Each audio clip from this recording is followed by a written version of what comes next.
What's up, everyone? Welcome back to the channel and welcome to episode 24 of Movie Fanatics.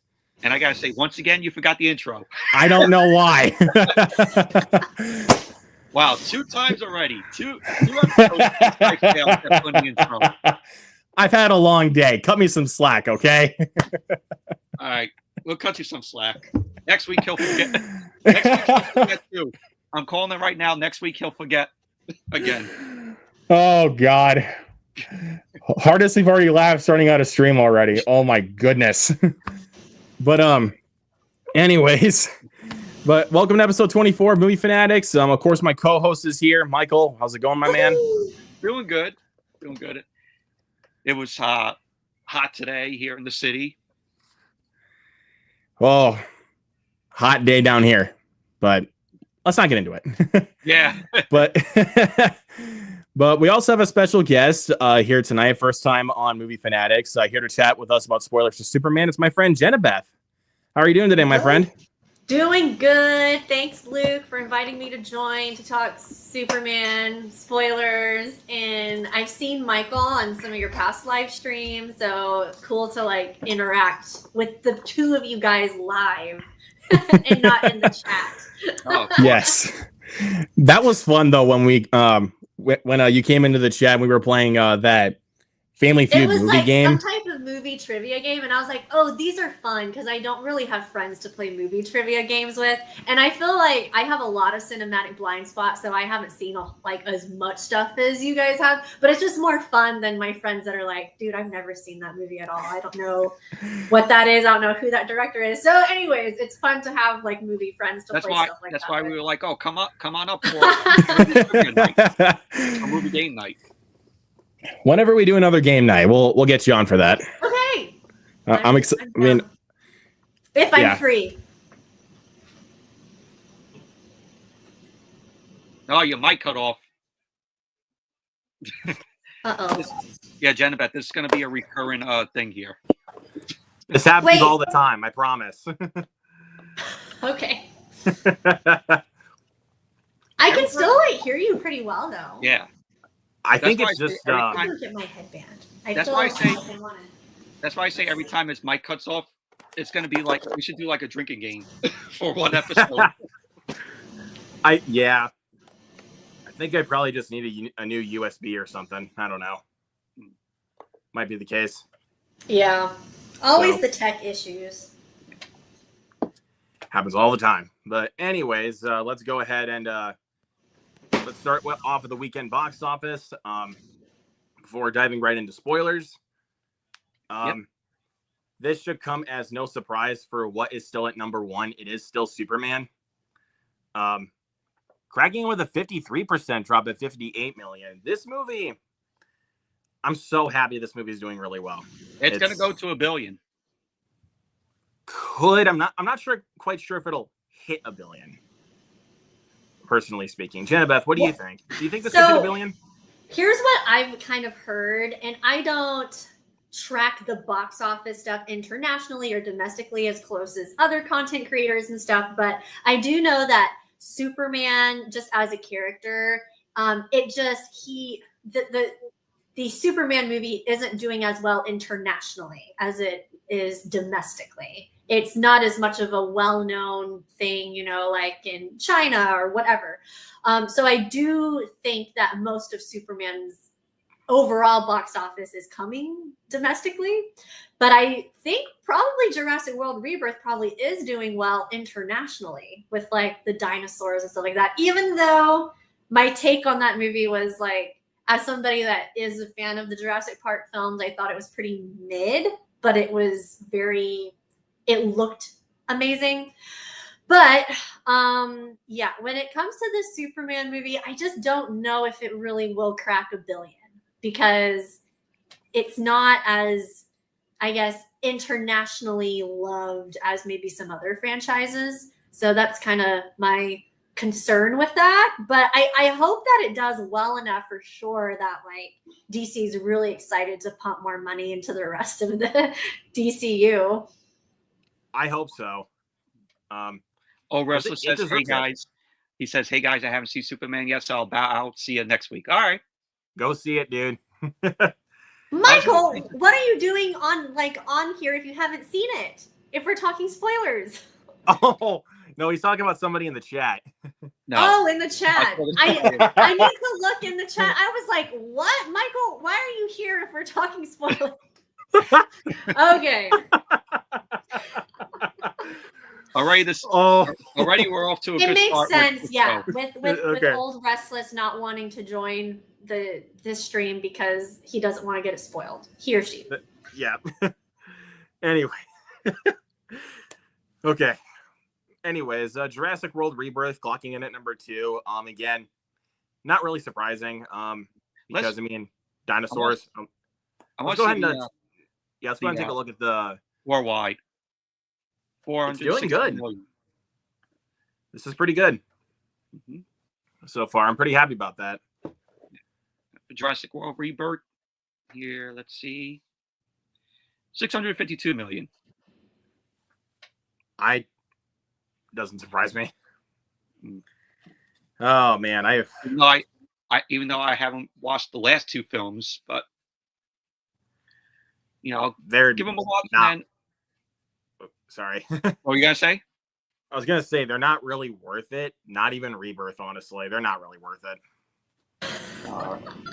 I'm being honest. Like, I did not like Rebirth at all. I mean, it looked good, like Jenna Beth said, but like the movie itself just very mid.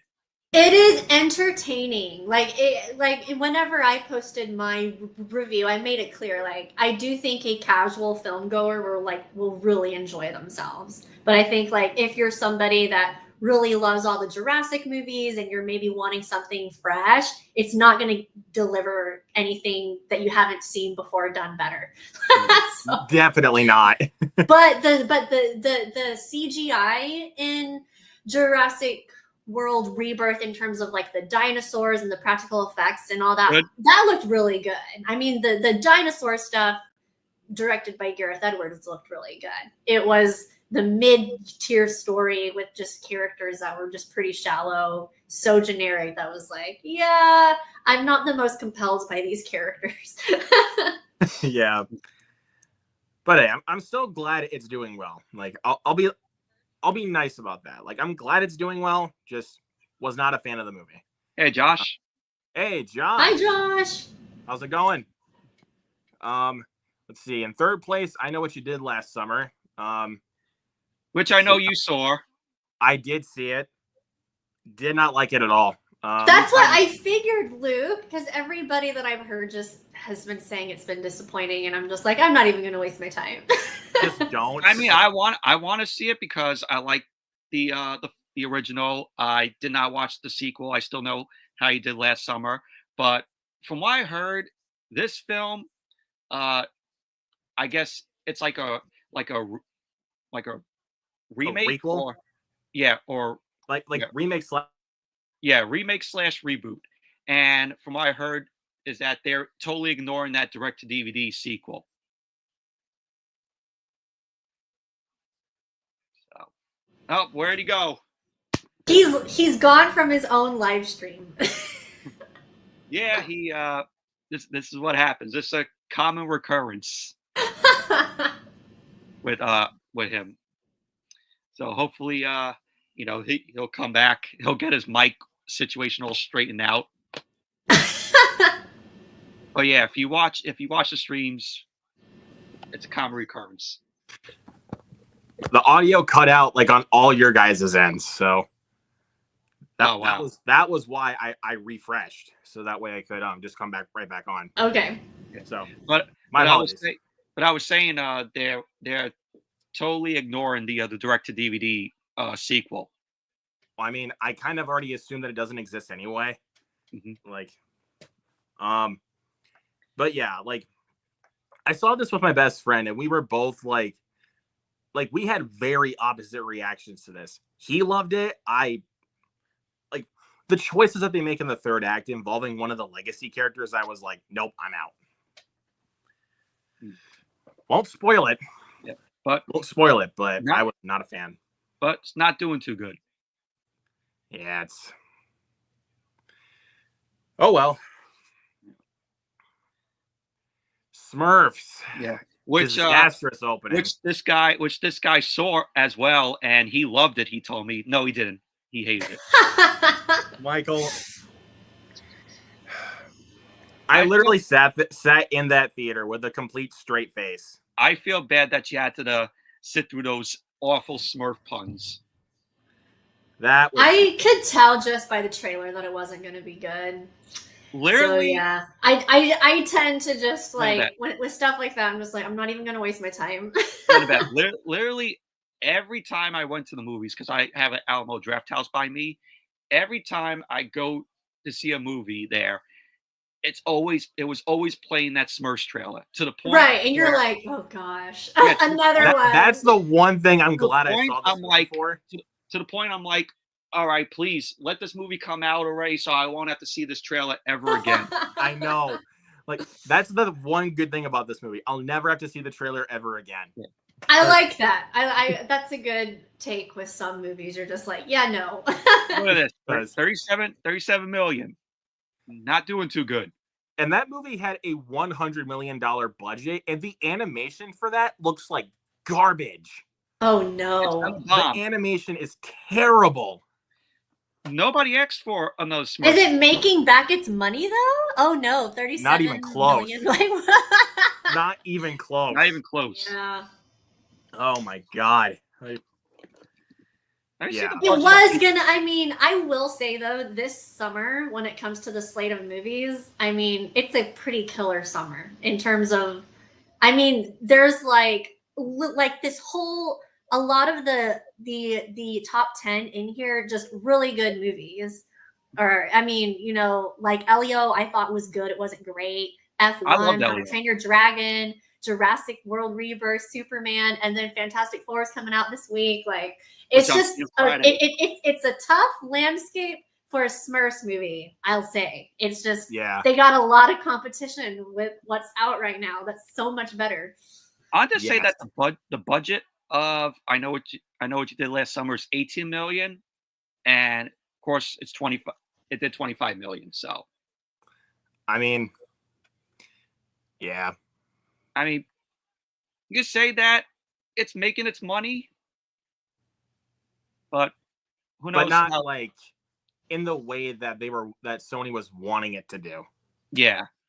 So, Josh says the closest Smurfs movie got to a good movie was The Lost Village. I actually disagree. I think all of them are bad. Like, it shouldn't be hard to like make a good Smurfs movie. Like, I know how hard it is to make a movie, but a Smurfs movie? What, like, the sad thing was that the other 3 films were made by Sony. And the first 2 movies were literally just filled with nothing but product placement. And you know who directed those last 2 Smurfs films? Roger Gosnell, who directed Home Alone 3. But on the bright side, the live-action Scooby-Doo. Live-action Scooby-Doo as well. On the bright side, that's a good movie. I'm like the only person that enjoys Home Alone 3. It's all right, but like, it's nothing compared to the first 2. But you know what's it really isn't. And you know what's sad is I watched Home Alone 3 more than the first 2 films as a kid. Oh, it's the nostalgia. I do feel like nostalgia, in spite of a movie like objectively not being good, it'll still just raise it up for you because of the nostalgia. You would still like it, you know, even though you know you're grown and you're like, oh, this is nowhere near as good as it was when I was a kid. That's how I feel about Around the World in 80 Days. It's so nostalgic for me, but whenever you watch it as an adult, you're like, this isn't very good. But like when I was a kid, I was really digging it. that movie for me, honestly, the nostalgia one. I know that Michael loves this movie. That's The Cat in the Hat. No. No, I never watched. I think I saw pieces of it, and I was so turned off by this. It was like Jim Carrey, right? No, like, Mike Myers. Oh, Mike Myers. Yeah, it just was like, this is creepy. I'm not into this. Jim Carrey was the Grinch. Yep. But I Which don't know. movie's Like, 'cause I better? watched that for some reason. Like, when I was younger, I would just watch that movie so many times as a kid. Even as I've gotten older, like, I've realized that there's a lot in that film that is, for one, not meant for kids, but just Yeah. flat out weird for a kids movie. So I don't know. But again, it's nostalgia. But let's see. F1 still cracking in the top 5. I'm so happy that movie is doing well. I still have yet to watch it. Jenabeth, I keep telling this guy down here multiple times he needs to see this in the theater. Yes, it's good. I actually think literally everybody on the internet is glazing this movie up, which I do think it is really good. And I think it's because I'm not a dad. Okay, so they're saying, oh, it's like a quintessential dad movie. I know that Luke's not a dad. I get it. But for me, it's like I thought the characters were kind of lackluster, and I did not mind the recycled story because it is like a recycled story. But I just didn't think the characters were that interesting. But the action and the spectacle, like the whip pan of the camera, like all of that was really impressive. So I think you would like it if you were to go to the theater. The only thing that I and told see him it. about, the only thing I told him about is that runtime, almost 3 hours. I agree. It is a The long movie. runtime, I think 15 minutes could have been shaved down. Yep. But Right. you know, it's still fun. Yeah. Like a movie like that, if it's like almost 3 hours, it has to keep me entertained throughout. Yep. I did think some of the racing sequences like dragged a little bit because once again, I'm not as high on this movie as other people are. I thought it was really good, but it's not going to be like top 3 for me. Where other people are like, this is possibly my number 1, number 2 of the year so far, or whatever. It's like that's not the case for me. But I see the appeal. Yeah. It made 464 million. That's good. I'm glad though, just because like I don't. It's kind of just a classic summer blockbuster. They use so many great special like practical effects. I'm glad that it's making money. It should. Yeah. Josh said a Smurfs movie shouldn't be that complicated. Superman, at least they put the commitment. I agree. Yep. Let's see. How to Train Your Dragon. It's sad this film's already on digital platforms because this film did well. Yeah. And the sequel is already announced. Yeah, so I would say I think they're going to end up for making longer. the whole trilogy. They're going to do the shot for shot of the whole How to Train Your Dragon trilogy. I think they're going to do I that. think so. Sure. DreamWorks is like, we're going to be raking in that dough. 100%. But I'm still told glad Luke the film did really well. I told Luke one time, I hope this is the only live action that they do, and not like, a Megamind live action, a Shrek live action. That would be. They might go for it, but it would be interesting because those characters would look so weird and creepy in live action. But then they might have to do the toothless thing and just kind of make it more cartoonish. Yeah, I said they shouldn't go the Disney route where they make it. What if they got Brad Pitt to come back as the superhero in the live action Megamind? Okay, now that would actually be a decent idea. And his calves could explode. You know, I was joking to Luke. I was like, if they ever make a Megamind live action, it should be directed by his favorite director, Sean McNamara. Michael, every time, bro. Every time. But I'm not going to talk about that. Anyways. Solis Trenchcoat says, what's up? What's up, man? But, oh, yeah. Let's go to the next one. He says, Prince says, hey, Lukey, Ozzy officially rode to the sunset for real. Let's give our thoughts and respect to the passing of Ozzy Osbourne. Yep. Ozzy Osbourne. May the man rest in peace. Rest in peace. Yeah, I was a big, I loved Ozzy Osbourne as a kid. Let's see. 76 years old. Yeah. I like the comment from the Soulless Trenchcoat. Said the live-action Prince of Egypt could go hard, but that would pretty much just be a shortened Ten Commandments remake. I do think that a live-action Prince of Egypt would be really cool. We like talked that would about be that. cool. Like with like being in the desert, like in Egypt, and the period clothing, and then the songs too. The songs in that movie are so good. That's like, that's one that isn't a generic pick. Like it's one that it's because in a way it's like underrated from the past. Feel like it's forgotten about. Yeah, so I feel like that would honestly be a good one to turn live action. I'm gonna keep that one in the back of my mind. We actually talked about that. And we did talk about that once. It's a rumor about that. So, I mean, I'd be okay with it, but it's not one that I would see making money like at the box office like this one did. I get it. I mean, like How to Train Your Dragon was already going to lend itself to live action because of the dragons, and it's like an action movie. Yeah. So out of all the live action adaptations that DreamWorks could have done, they did pick the first one to go with being the best choice of all their stories. But yeah. Yeah.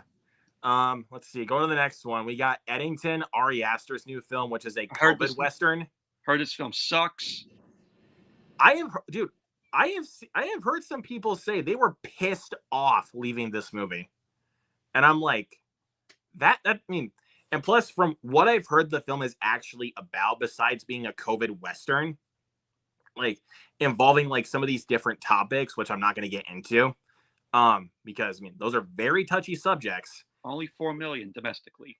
But the thing is, from what I've heard about it, I'm like, that's exactly what I feared the film was going to be. Like, it's way too political and way too preachy. Politically driven. And I'm like, that's not what I know Ari Aster for. So, but of course, I always will be there for anything that Ari Aster does. This movie just doesn't really spark my interest because I don't care about politics. And plus, this movie, like, again, it looked good from the trailers, but they're kind of calling it like a dark comedy. And I'm like, where's the satire?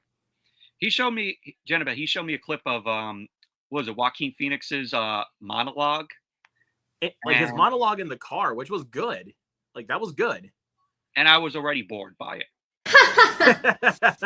Yeah, I will say though, but it was a good clip though. I was like, yeah, probably not going to check it out. Because once again, with stuff like this, I'm not usually going to go for it unless I hear like, wow, this is really good, and then I'll go check it out. But it's usually not like, if I'm picking between some other stories that I prefer, I like a fun blockbuster, I'm not going to choose this unless I know for sure, like, this is cinematically a great movie. And from what I've heard, it's not. So. No. I think this might be A24's weakest film. I don't know about that. Might be. I don't know. But we'll see. We'll see. We'll see. Soulless Trenchcoat says it's Prince of Egypt. It's a sleeper film for sure. It may not be my favorite. That's debatable, but I think it's one of DreamWorks' best, if not their best. I agree. That's a good take. That's a good take. But let's see, Elio. Sadly, I'm sad that this film is bombing. It is unfortunate, but problem was there was no marketing or word of mouth for this. Yeah. So it may do well when it comes on Disney Plus and when it gets released on 4K and Blu-ray. I think it'll get some word of mouth, maybe. Mm-hmm. It could. Just like how Elemental was. Yeah. Like that's the reason why the film did well at the box office, is because of all the word of mouth. But this one literally had no marketing, and I have not really talked to many people that have seen this movie. So, and that's unfortunate. Well, me and Jenabeth enjoyed the film. I liked it too, but didn't love it. Like, it's good. Yeah, I agree. It wasn't top tier Pixar, but I thought it was good. It was, yeah. I did not think it sucked by any means, but it also no, it didn't. It was ambitiously trying to capture the magic of like Coco and Inside Out and Toy Story, whatever, but it did not capture the magic. It was just ambitiously trying to. But not to say it wasn't good still, but it wasn't able to be great. Yeah, I mean, I said in my review, I put it up there with the Toy Story films and Monsters Inc. because it's as a favorite of mine. It's not one that I would put up as a favorite, but I respect that. Okay, yeah. Elio for me is more like along the lines of Luca and Soul.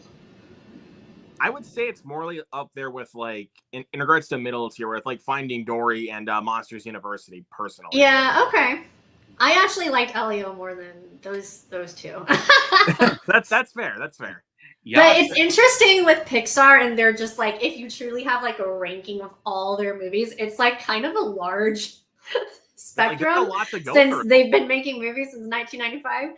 But yeah, so but most of my top 10 are all, it was like in that prime phase between 95 and 2011.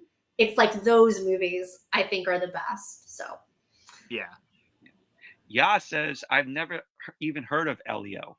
And Soul's Trenchcoat says, yeah, that Elio film got buried. Yeah, it's unfortunate, but yeah. All right, the next one. Before we wrap up the topic. Now I called this. Didn't I call this, Luke? Yes, you did. This guy said this film will not make $1 billion, and look what happened. But it was like slowly creeping up there. No, I am so shocked. You're like, no, this film is not going to be $1 billion. It's not going to make $1 billion. I literally would not have suspected that. I would have been like, no way is that going to make $1 billion. Wow, Disney. All right. But they've already greenlit a sequel, so. Well, the money doesn't lie. Look at the numbers. That is true. That is true. And the sequel is already announced.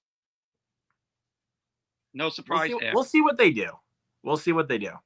Yas says, I'm good. I think I'm about to watch The Thing for the first time in a bit. Looking forward to that. Oh, nice. You're in for a treat. You're in for a treat with that film. It's a classic. Nice. But yeah, let's see. One more to wrap up the top 10 with 28 years later. I'm glad the film did well. I just hope the sequel that they're doing is better.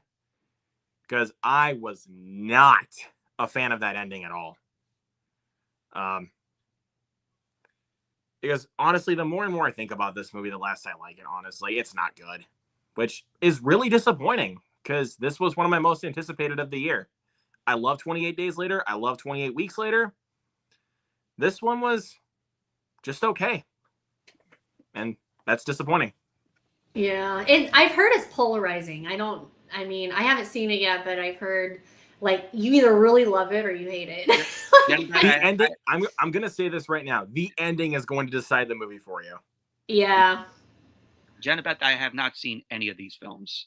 So I haven't seen so I don't recall. I think I might have seen 28 Weeks Later. I don't think I've seen 28 Days Later, but it's been so many years ago that I forgot the plot. So I feel like at this point, I would need to actually watch both of those movies to like even remember them. So, but compared to other franchises, it's not as high on my list. So I get that. But I'm just laughing because the Naked Gun TV spot came on. Oh my God, dude. One more week. To it. One more week. Dude, I can't wait. But yeah, I think this might go ahead and wrap this up with this topic. Yeah. There's not really much else that's Mission much to write home Impossible. about. This guy. Mega 2.0 Materialist. Sorry, Baby. Which I've actually, Sorry Baby is one that I've heard a lot of good things about. So I might have to check that out when it comes out streaming. Is The Life of Chuck coming out in a few weeks on digital? Next week. Oh, next week. Nice. I will. Yeah, I still want to see Life of Chuck, and I want to see Materialist. I haven't seen those two. I will be watching Materialist after we wrap up. I'm really looking forward to checking it out. Hunter says, I know what you did last summer. It was okay. It was a major disappointment, but it could have been a hell of a lot worse. Yeah, it could have been way worse, but it still was not very good. But all right, let's get into the topic that everyone came for. Meat and potatoes. Let's talk about Superman. So me and Jenabeth have seen this movie twice. And Michael has seen this one once so far, but let's go over what we thought of the movie in spoiler-free detail. Jenabeth, since you're our guest, we'll let you go first. Oh, thank you. I appreciate it. Okay. So always guess where go should I first. even begin? Okay, let me, I guess, start a little bit with my background of Superman. So I, quote, grew up watching the Christopher Reeve Superman movies. So I've always been a bigger fan of that Boy Scout, hopeful, charming Superman type character. And even though I do like Man of Steel and that grittier, darker tone, just in terms of my preference of how Superman is as a character, I just prefer the more lighthearted type of Superman. And so whenever this movie came out, I was excited to see it. David Cornsweet seems like he was going to be a great fit for the role. And it met my expectations in terms of it just being a blast and just enjoying it. And I think like you guys would agree in the sense that it's definitely the most comic booky movie we've probably gotten like ever. Like we've gotten some other fantastical type comic book movies, but this one just is unapologetically fantastical. And people are dressed in costumes and the villains are extravagant and all that. So I love how it just really leans into that. We get the more hopeful, charismatic Superman. But it is more of a Superman movie than a Clark Kent movie. I wish that we had gotten to see more of Clark Kent in the movie. But I thought that David Cornsweet did really great playing the character. I really liked Rachel Brosnahan as well as Lois Lane. She was really sharp and capable. And I liked Nicholas Hoult as Lex Luthor as well, being like a petty, hateful type of Lex Luthor. And so like overall, I just really enjoyed it. And I liked the introduction of the Justice Gang and how fun they were, but I didn't feel like they took away from Superman's arc and just the overall story there. I thought they were good complements to the story. I really liked that sequence with Mr. Terrific. And I think like overall, it was just a really good time. And Crypto was surprisingly enjoyable. I thought it was going to be like weird at first, but Crypto was actually really cute.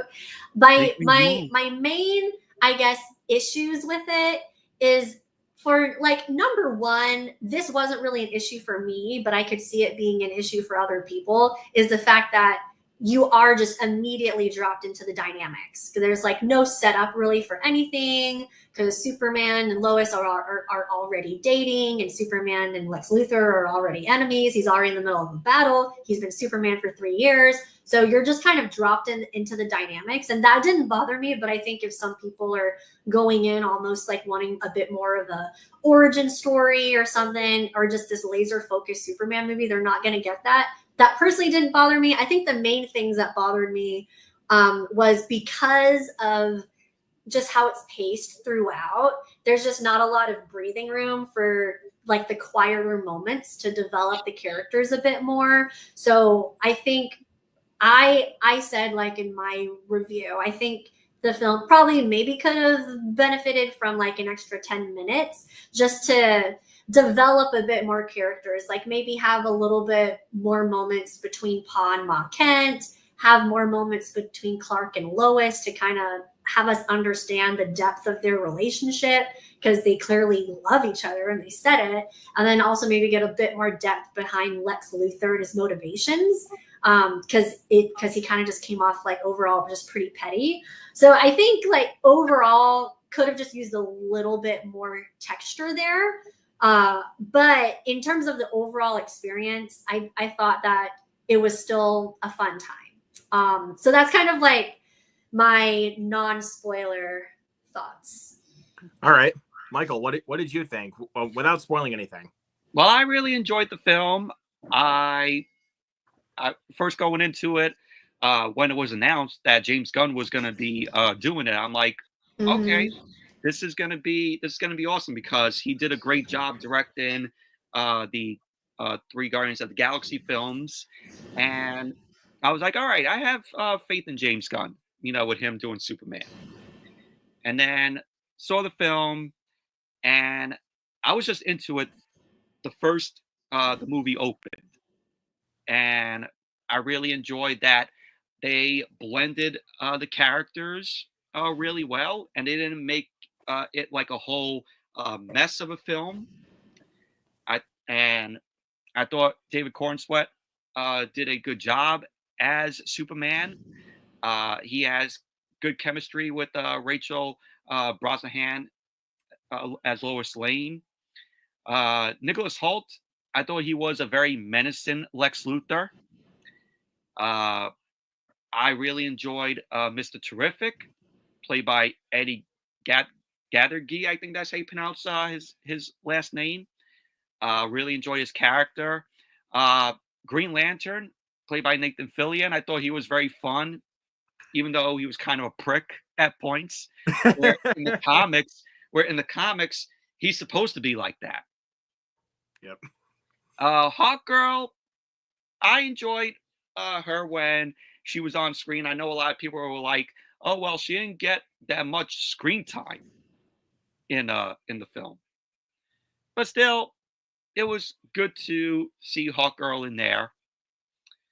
I thought the CGI in the film was very good. The fight scenes were awesome as well. Crypto was cute. The look of the Fortress of Solitude. My friend at work told me, because he read up on this, he said that the Fortress of Solitude was all practical. The only time that it was CGI'd was when it started going down in the ice. Okay, so that is impressive. He had telling me that they built all that, which I did not know, because I didn't read up on that. So when he told me that, I was like, wow, that's impressive. Yes. So, but overall, Superman, I really enjoyed it. It's a good movie, and I think all of you should go out and see it if you guys haven't seen it yet. Nice. All right. So, as far as I go, I loved this movie. I mean, this was absolutely one of my most anticipated films of the year. I mean, James Gunn's Superman movie, like, come on, like, who was not excited for that? Like, when they said James Gunn was directing a Superman movie. So the first time I went and saw this on Thursday night, and me and my best friend both agreed on this movie. It was actually our favorite Superman movie. David Cornsweet was great as Superman / Clark Kent. I mean, like Jenabeth said, this is more of a Superman movie than what we get of Clark Kent. It's like basically how they did the Batman with Robert Pattinson. It's more of a Batman movie than a Bruce Wayne movie. I forgot to say that this is the best interpretation of Superman that we got in a while. 100%. But if I were to say, like, as Superman, I would put David Cornsweet up there as my favorite because of how they interpret his character. But as Clark Kent, that still goes to Christopher Reeve, because, like, he has 4 movies to look back on. But yeah, the fight scenes were awesome. I love seeing the Justice Gang, especially Mr. Terrific in his fight scene, which that was amazing. Yeah, so many great things about this movie. I mean, I can't really gush about this movie enough until we get into the spoiler territory. But this is a great movie, and I am already thinking about seeing it for a 3rd time. It's really good. I enjoyed it. I am coming back. I'm going to shut my blinds so I'm not being blinded by the sun. I'll be okay. Blinded by Hunter says Nicholas Hoult exceeded my expectations as Lex Luthor. David Cornsweet was great as Superman. Do you believe that James Gunn has the extended cut of the movie? Well, let's start that hashtag on Twitter. No, we're not doing that. Hashtag release the extended cut. Yeah, I'm gonna guess that James Gunn does have an extended cut of the movie that would be available either on physical media or like wherever it streams later. Like you could get the theatrical version or the extended version. And I think some of like the issues that I just talked about, like, oh, I think it could have benefited from 10 more minutes of these moments. I wonder if there is an extended cut, which I think there probably is, if there is a bit more context. But sometimes with the extended cuts, it's like 30 minutes of extra footage where you're like, okay, I get why you didn't like put in 30 minutes worth of this, but it's like, if it's 10 minutes or something, I think there might've been a way to incorporate maybe a little bit more development to the theatrical version that we got. But yeah, I do want to see an extended cut of this movie though, whenever it comes out. Yes. I would like that too. Get that hashtag going on X. We're not doing that. We're not doing a release the Snyder cut thing. Do you think we will see Superman and Lex Luthor face off again in a future movie? I think we will. For sure. Lex went to prison or whatever. And I feel like because the DCU, this is just the beginning. It's obviously going to be an expanded universe. Like, I do think we're going to see Superman fight more villains and stuff. But then later on, Lex Luthor is going to come back.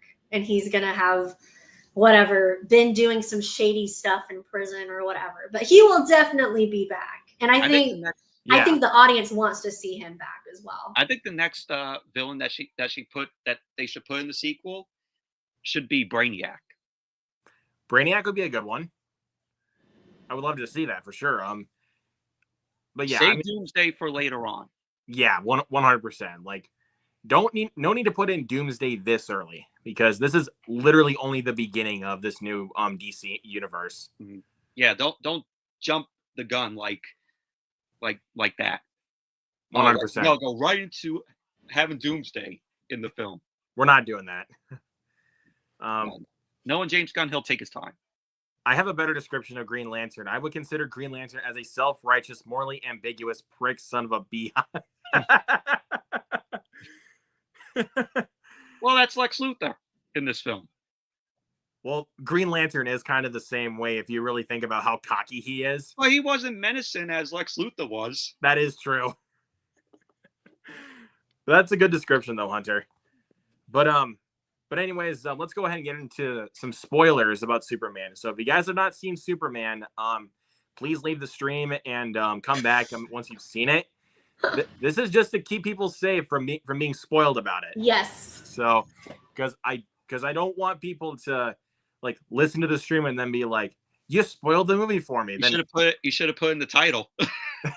I mean, the thumbnail literally let me take this off really quick. I mean, literally says spoilers 3 times. I'm warning you as you're clicking on this live stream. Like spoilers times 3. So just gonna get that clear right now. So this, from here on out, this is spoilers for Superman. So like we said when we started out this movie, it does start out like right in the beginning of like it throws you right into the action. Yeah, is what I'm trying to say. They don't go into the origin story. They just have it in word and like what happened. Because I'm like, we don't need an origin story again because we all know the origin story of Superman. Yes, exactly. And then once we see Superman crash, we see Krypto for the first time. Take me home. Yeah. But I just love how they kind of depict Krypto. I like how he whistles for Krypto. Yes, I do too. That's a good. Yeah, I like the whistle as well. But yeah, I love how they kind of depict Krypto in the movie as this like really bad dog. Like, for some reason, like I just find that so funny. Like a lot of the he's times, really not. But to be fair, like whenever like he's like around Superman, like he'll just like continuously bite him, like for no reason. Like he just goes crazy all the time, which I find hilarious. He's just excited. I know. That's what makes it funny. So, and then once he gets to the tower, the Fortress of Solitude. Which I gotta say, it looked impressive when it was rising on the big screen. It looked awesome. with it rising out of the ice. Mm-hmm. But anyways, with this, like once he gets into the Fortress of Solitude, he's beat. So he needs the sun to basically heal himself up. And he's got his robots. Yep, basically the names are basically numbers, which I thought was pretty cool. And then after he's like, I think they said he's like 83% healed, he literally just flies back to Metropolis. And then the number 4 robot was like, "Oh, you're not fully healed. You're only at 83%." Yeah, 83%. He's like, "I don't give a fuck. I'm flying out of there."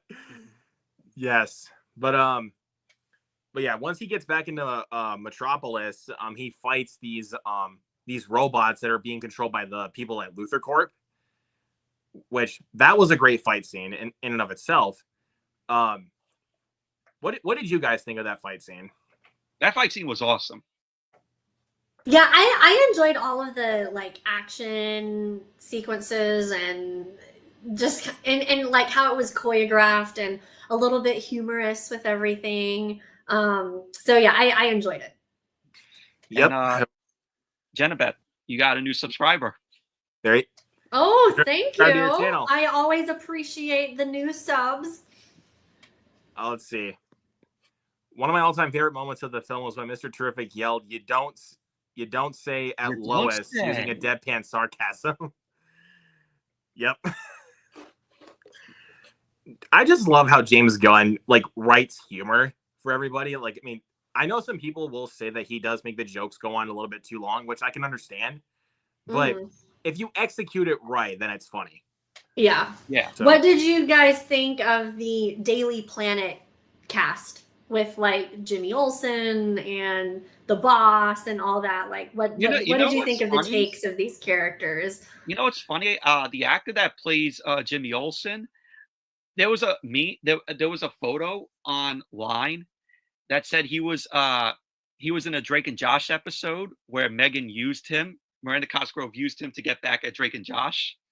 He had like a bowl haircut with a mullet in the back. I was like, no way, that was Jimmy Olsen. Did not know that until you pointed that out, dude. Yeah. Wow. I was like, that's cool. Yeah, cool. I thought that they were like a fun group. Like they had like a fun dynamic, and I like the actor that played Jimmy Olsen, and I thought it was funny how he was like a ladies' man in a way, and he's being so suave about it, and everyone's like, dude, how are you landing like dates with these beautiful women or whatever? I just thought it was just like a fun running gag. And the guy that played like the newspaper editor, I forget his character's name, but he was also really funny, like smoking a cigar and stuff. Yes, I love that guy. He was awesome. But yeah, I loved the Daily Planet workers. I thought they were great. They fit in with the story. Yep. I liked how they were actually able to culminate all of that towards the end of the movie. Yeah, look, I'm not making it up. Look. That's so funny. Wow. He's like, Spider-Man gone on to do I did not know things. That. Wow. My goodness, Michael, you literally just hit me with nostalgia, dude. I know. My goodness. As I saw that, I'm like, really? He was in Drake and Josh? And then Amazing Spider-Man he was in? I always forget he's in the Amazing Spider-Man. But Drake and Josh was like, wow. Like, I don't remember that episode at all. So Hunter said I felt Perry White was a little underused, but I also heard that the actor who played him was filming Superman and Thunderbolts at the same time. Yeah, so Perry White was the name of the editor, right? So yeah, I agree. I felt like, I don't know, I felt like we could have seen more dynamics of Perry White like interacting with Clark Kent being a reporter and Lois, but once again, just going into those like smaller moments that I think could have benefited it a little bit, but overall I wasn't disappointed. Yeah, his name is Wendell Pierce. Okay.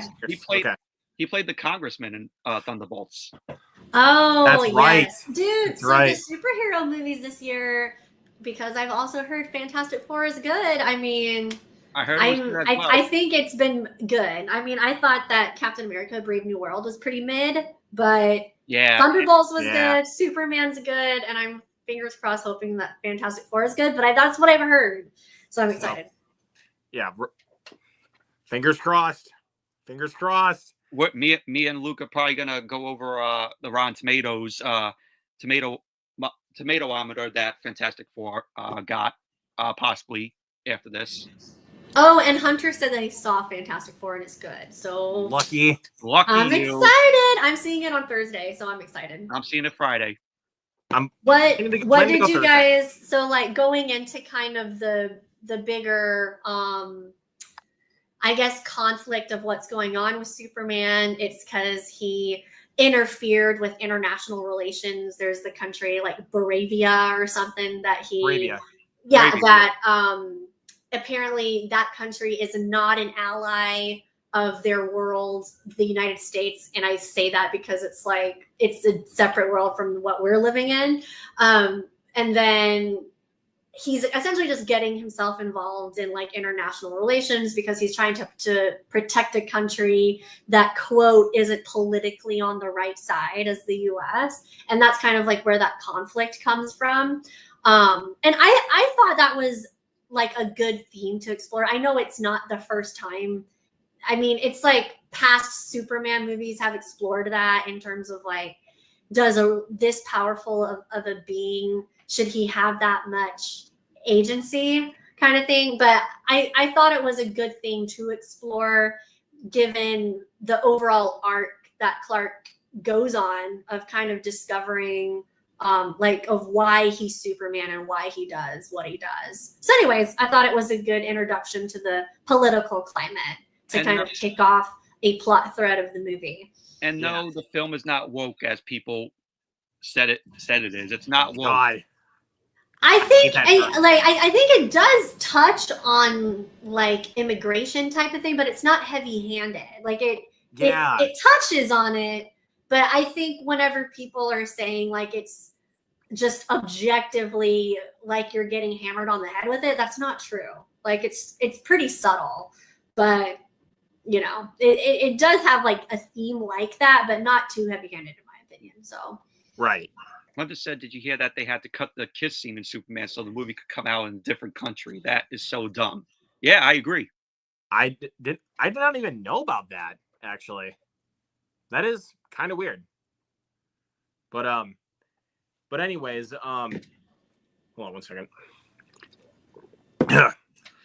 So we get to this interview scene between Lois and Clark about this war that he had to stop with Moravia. And like he literally claims that people were going to die during this war. Mm-hmm. So this scene brought out like what him and Lois are going through, like the drama. They're going through like relationship issues, which is right. Uh-huh. That was the thing that they were trying to go for, and I was like, that is good.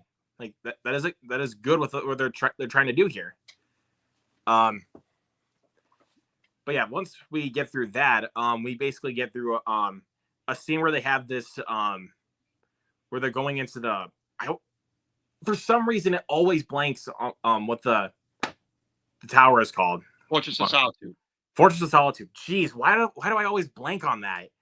But it's just such a long word for you. Fortress of Solitude. Okay, Fortress of Solitude. Remember that. There you go. So we get to a scene like when Lex and his crew go to the Fortress of Solitude to find the message that Superman's parents sent to him when he was landing on Earth from Krypton. Mm-hmm. And they cover the second half of the message, which Superman has called damaged. Yeah, because it was damaged. It was damaged. And then Lex and his crew were able to find the second half of the message and basically expose it to the internet to make Superman look like he's an actual threat. Right.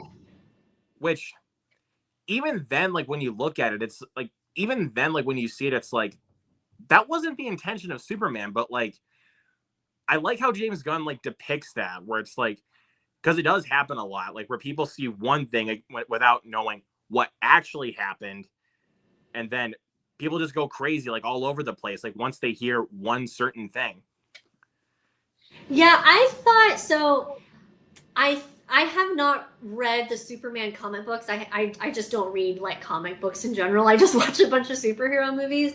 But I know there is a bit like some people don't like the idea that Kal-El's parents were actually ill-intended in this movie, unlike, for example, in other iterations where his parents purposefully sent him to be a savior, to be a hero type of story. But I do know in different versions of the comics, there are like iterations of Kal-El's parents being like, no, we actually sent you to rule over Earth and to be more of a dictator than like a hero. And that was just like a different theme that some of the comics touched on that they brought into this movie, which is a bit different from the other movies, because like in Christopher Reeves or in Man of Steel versions, his parents had like positive intentions. But in this one, apparently his parents like have the ill will of like, yeah, like rule over them, make them worship you like a god, take a bunch of wives, all this stuff. And then Clark is conflicted because he's like, I was essentially like living this mission as a lie. Like I've been lied to, because he only listened to that first half of the message where he truly did think, because in the first half, oh, we sent you there to show your strength and all this stuff. But he never got that back half of the message where they're like, and we want you to rule the earth and be a dictator and all this stuff. So I did think that was an interesting theme to explore personally, just because it's like that hasn't been done in other Superman movies. And it did lean itself to have like a different type of character arc for this version of Superman, because now he's viewing his earthly parents in a different way and how he was raised and what his values are versus what his parents meant him to be. So I liked that twist that this movie had, maybe compared to other versions. I get how some people aren't fans of it because they don't like the idea of Kal-El's parents being a-holes, but I thought it was an interesting twist that I thought did serve this story. Yeah, I really liked how they went through with it. So basically, they have to. What's the next thing? Okay, so basically, they want Superman in for questioning, but after one scene with him and Lois, he tries to turn himself in, but Artie gets caught by the military and is sent to the Pocket Universe. And this is where let's all say, let's not talk about the Pocket Universe for a second before we move on. That was interesting with what they were doing. I was not expecting a sci-fi Pocket Universe in this movie. I was like surprised with how I was like, this is very Guardians of the Galaxy-esque with like how out of this world this Pocket Universe is. But it's not like I didn't like it. I just wasn't expecting it. Well, Michael, what'd you think? I thought it looked cool. You know, it had like some shades of Guardians of the Galaxy. Yeah. In like I liked special effects. But it was cool 100%. Though. Like when you see those special effects, you're like, okay, it's a James Gunn film. Mm-hmm. Yes, it's definitely a James Gunn film. 100%. Hunter says it's not a damn woke movie, unlike a former Superman actor named Dean Cain says it is. Well, Dean Cain is just jealous because he only got to star in a TV series of Superman than in a movie. And I'll say my take, I actually do like the 90s Superman show that Dean Cain is in. It's so campy and cheesy, but I like it. It's so 90s. I did love Smallville. But yeah, I get the like discourse about it, but like I said, I don't think the wokeness is like heavy-handed. So Yeah, I mean, Yeah.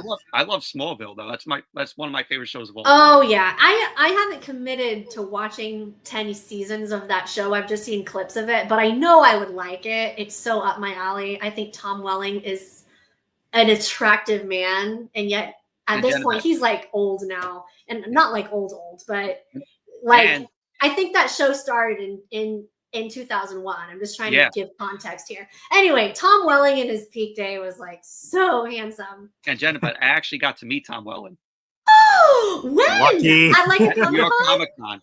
And New York Comic Con. Con. Was he And, nice? and he was seemed awesome, really yeah. nice in like He was YouTube very videos and nice. stuff He that I've signed seen. my first season of Smallville DVD. Dude. That's amazing. Yeah. Oh, he's like gonna go. He's gonna go get it.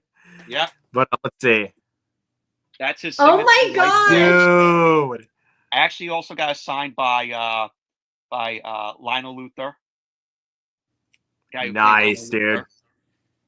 And That is so cool. Yeah, I as like an interesting side note. So the guy from Smallville that plays Lex Luthor, Michael Rosenbaum, he has a podcast, and I many years ago came across his podcast just as like because he would interview celebrities and stuff. But I went into it not knowing he was an actor, that he had played Lex Luthor in Smallville. Like I truly was just listening to him as a person that interviews people. And it wasn't until later in the podcast, I was like, oh, he plays Lex Luthor in Smallville. And I looked up more stuff. So anyways, I really like Michael and Tom Welling. He was a good Lex Luthor. Yeah. Rosenbaum. And by the way, this is the photo here. I'm gonna put that in the layout quick. Dude, that's amazing. Dude. John Glover, who played Lionel Luther, Erica Durance, who played Lois, and of course Tom Welling. That Nice, is too dude. cool. That is so cool. When I went into the photo op, Tom was like, "Oh, hello again." Nice. But let's see. Full disclosure, I thought Brandon Routh was a decent Superman, but he's no better than Henry Cavill and Christopher Reeve. Yes. I do agree. I not a big fan of Superman Returns. I mean, he's decent as Superman, but like, I actually liked it, but it wasn't. It's middle of the road. I think we would agree. I stated this: the best scenes in that film is the bullet to the eye scene that bounces off of his eye, and him land the plane in the baseball field. Yeah. that was amazing. The rest of the film, I met Brandon Routh. And I said, he was pretty good Superman. There you go. And he was like, "Thank you." And I actually did meet him as well. Nice, dude. Who do you think was a more sinister Lex Luthor, Kevin Spacey or Nicholas Hoult? Just to be clear, I enjoy both versions of Lex besides Gene Hackman. May he rest in peace. One actor's name we don't mention. Yep. And Nicholas Hoult, he was more menacing. He was more sinister as Lex Luthor. What do you think, Jenna? I think so. Kevin Spacey. So going back a bit to Superman Returns, that movie was made. It's not quite a legacy sequel. It was essentially supposed to be a sequel to the first two Christopher Reeves movies. So in a way, like Brandon Routh was kind of doing a impersonation in a way of Christopher Reeves. So I kind of feel bad for him in the sense that his own character wasn't like supposed to be a unique take. It was supposed to almost be like an impersonation of the Christopher Reeves version. And then in the same sense, Kevin Spacey was also doing kind of a impersonation of Gene Hackman. So it wasn't like he was really able to bring like a super unique take to the table. But that being said, I do think that Kevin Spacey did a better job compared to Gene Hackman being a bit more of a menacing type of Lex Luthor, like just has some bit more like irky motives. But I could be wrong because it's been a couple years since I've seen Superman Returns, but I don't think Kevin Spacey straight up shoots someone in the head or something like in the way that like Nicholas Holt's character did as like Lex Luthor and Superman. So even though there is something about Nicholas Holt's character that, once again, going back to the development, I could have used a bit more understanding of his motivations. He was just kind of this petty Lex Luthor that's like, I hate Superman. And in a way, it didn't have as much depth to it. like as calculating. But I do think because of the scene that he shoots Ali or whoever that guy was, that made him like a bit more solidified as like, oh, dude, you're like actually pretty sinister. So between the two, I would go with Nicholas Hoult. But I do think that Kevin Spacey did a good job bumping up kind of the Gene Hackman menacing version. Kevin Spacey as Lex Luthor is just forgettable. I mean, all he's interested in is land. Yeah, that is true. Yeah, it's always the real estate stuff. The real estate mogul. I mean, Nicholas Hoult, I would put him up there. I would put him second next to Gene Hackman as Lex Luthor. I think I like Nicholas Hoult just a little bit more because it's easier to hate him as Lex Luthor. Because, like Jennifer said, he's basically like this petty kind of Lex Luthor. And I really liked that about his character, which I can't agree that they should have given him a little bit more development. But I think honestly what makes a better like menacing villain is when it's actually like really easy to hate them. And I think that's what Nicholas Hoult really brought to the table with this Lex Luthor. That's why I think he's really my favorite, because it's the easiest to hate on Lex Luthor. So, I think and I think if I'm doing like a current ranking of Lex Luthors and you're not including these shows like Smallville and stuff, and you're only sticking to the movies, I do agree that I think Nicholas Hoult's Lex Luthor is the best. But I think as time goes on, while we see this expansion of the DC universe, I do think he's going to grow on me even more, because my issues with him right now are like, oh, I just find him like petty, and I want to see more of like this calculating type villain. And I think we'll get that probably in future movies. So that's why I'm not too worried about it. For sure. And what was I going to say now? Nicholas Hoult, he is good in that role. And also, he's going to be at New York Comic-Con this year. Dude, if I was living in New York, bro, I would so go. Are you in New York? Yes. Michael? Yep. Like New York City? I'm in Staten Island, New York. Staten Island. Yeah. But cool. I'm close to New York City. I'm in the Dallas area. I wasn't able to go to the Fan Expo this May, but it would have been cool. They had the whole cast of Back to the Future there. Oh, and I wasn't able to go. No, Jennifer, that's that's in my top 5 favorite movies of all time. The whole cast, including Michael J. Fox, were there. No. Yes. That is my favorite movie of all time. Oh my gosh, it's in my top 5. I regret not going. What to do? You know what? Christopher Lloyd and Michael J. Fox, they were at Comic-Con. I think it was like 2 years ago, and I didn't get to meet them because you had to pay arm and a leg for right. For them. Oh yeah. But anyways, let's get back to spoilers. So yeah, like we said, we're introduced into the Pocket Universe, which is, like we said, is definitely feels like a James Gunn movie, like Guardians of the Galaxy-esque. I forget the character's name that Superman is imprisoned with. That is Metamorpho. Metamorpho. Thank you. When he's imprisoned with Metamorpho, basically, Lex tells Superman that basically that Metamorpho can transform his hand into basically kryptonite. Which I like Metamorpho. I love Metamorpho, but the fact that he could transfer his hand into kryptonite was insane. It was crazy. Yeah, that's cool. I thought that was cool. But at the same time, I was like, are they really gonna do that to Superman like in the middle of the movie? But that was kind of to add the intense factor, which was really cool. It was cool that Metamorpho transferred his hand into kryptonite. Then Lex Luthor just have a piece of kryptonite and then just hold it like that. Right. Yeah. And I know like Metamorpho is like a comic book character, so they're like able to actually utilize him in a cool way. And I did think it was cool to see the effect of Superman. Sorry, the effect of the kryptonite on Superman, where he was just turning gross, and that's what like Metamorpho says, like, why do you still look gross after he had like stopped with the kryptonite? But like that was cool just to kind of see like, oh dude, that's like poisoning him. Like he can barely breathe.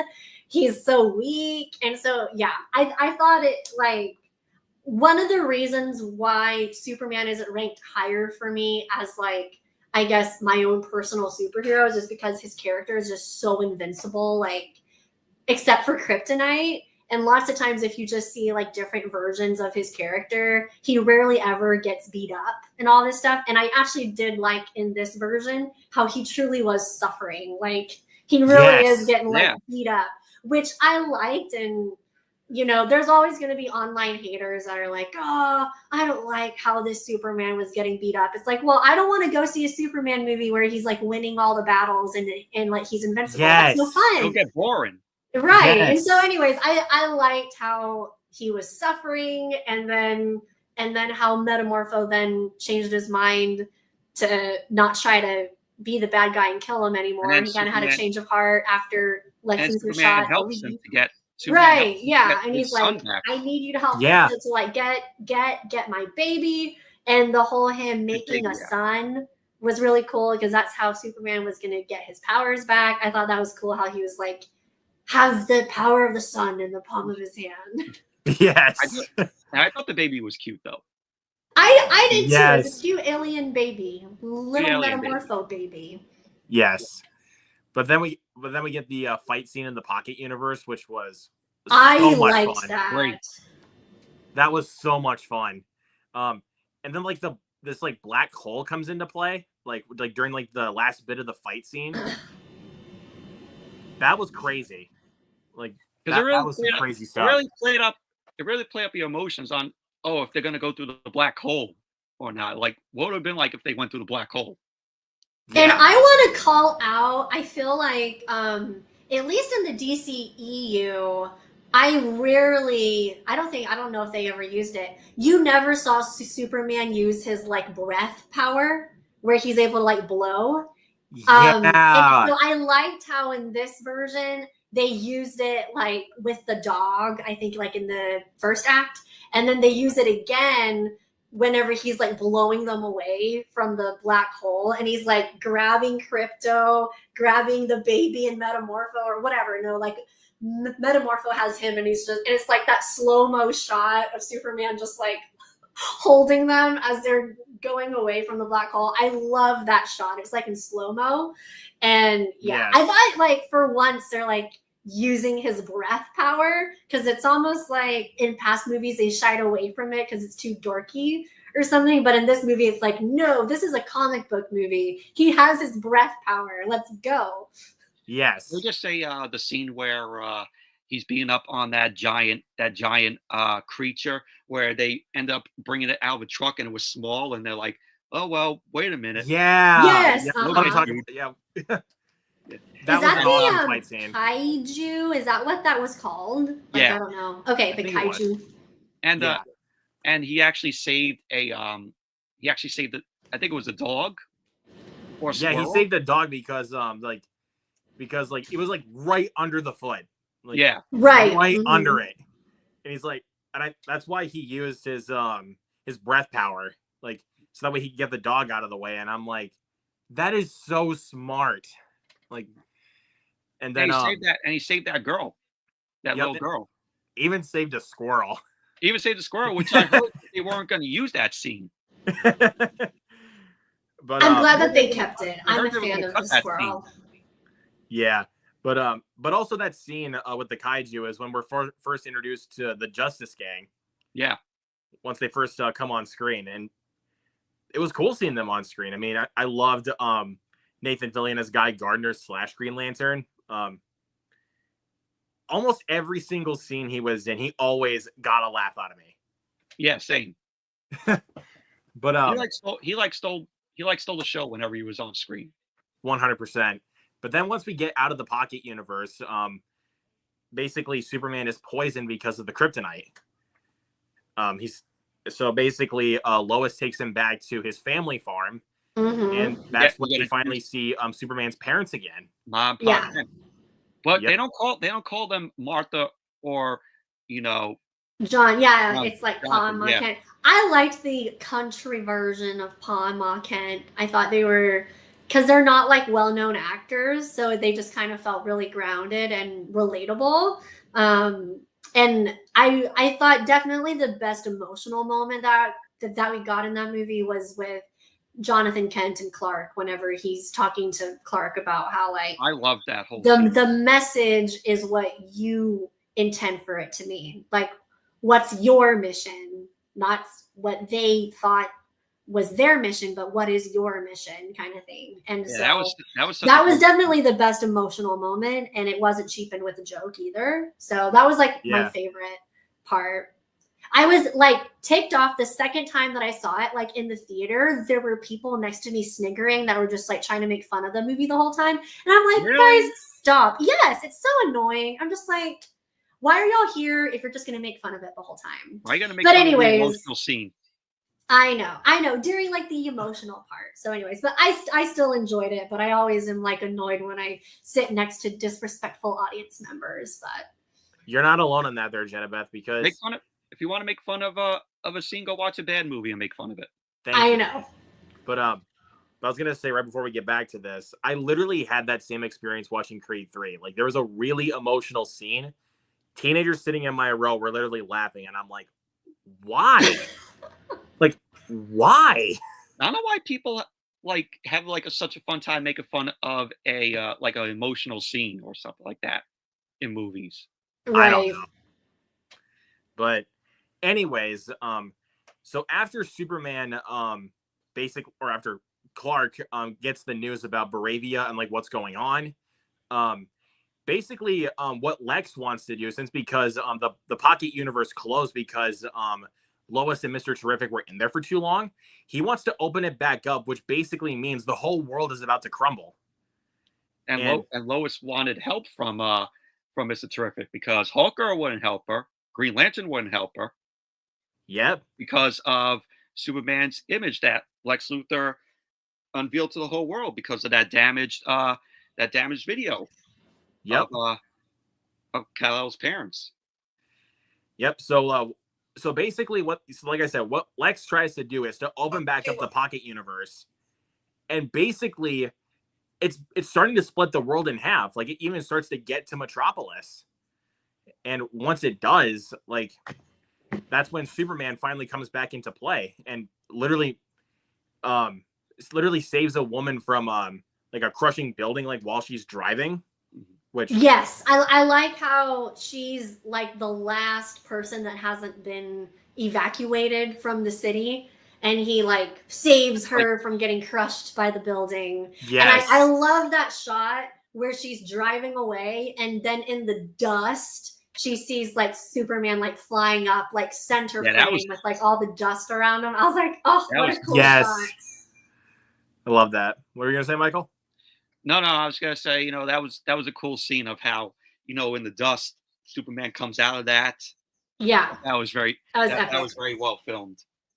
Yes, and then Superman gets a fight with Ultraman on the baseball field, which was really awesomely choreographed. And can we just say that Ultraman looked pretty cool? I loved Ultraman. Yeah, Ultraman and the Engineer. I thought they were both cool. The Engineer. Yeah, she was also cool with her like her arms that could turn into like saw things or whatever it was that she wanted. And basically, like when she gets Superman infected, like it was like when it was revealed that it was actually like going into his lungs, I was like, are they actually gonna freaking do that? Like I was thinking for a minute there that Superman was like not gonna make it for some reason because it was going into a body part. I was like, shoot, they're gonna do it. And then once they land in the sewer and basically he gets him out, I'm like, thank God you didn't do that to me. Like I thought they were going there, but I thought it was a good way to build the tension because once again, kind of going back to like, I typically don't like Superman that much because he's so invincible, but I like how they were very creative in the ways that they made him vulnerable. And so Yes. I thought like the use of these nanobot things like going into his lungs was a good way of weakening him. And I thought it was a smart intellect move for him to shoot up into the air and try to like shake them off of him and to crash back down. Because it clearly worked. And then he was able to like pull it out of his mouth like a horror movie Something type of different thing. other than kryptonite. Yes. Right, yeah. So Yes. I thought it was creative with how they were able to, and I thought that the Engineer and Ultraman were good like foes for him, like good matching villains to his strength. So Yeah, but and then once we get down to the sewer and have a fight with Ultraman and Superman, it's revealed that Ultraman is actually a clone of Clark Kent. That was creative. Yeah, that was cool. I was like, what? And that's how he got into the Fortress of Solitude. Yeah, because Lex had the DNA of Superman. That's why he was able to. And he had his whole crew come into the Fortress of Solitude and, kill off the robots, destroy them. That's how the way that he got that damaged message from Jor-El. Yes, but then we get another great fight scene between Superman and Ultraman, and we have these like cameras that are following them, and then once Krypto comes back into play, Superman literally says, "Krypto, get the toys." And like literally just starts eating all of the cameras. Yeah, like I love that. It would have been cool. It would have been cool if he did like a little like the Dudley Boys in WWE where they're like, "Get the tables." They'd be like, "Krypto, get the toys." That would have been funny.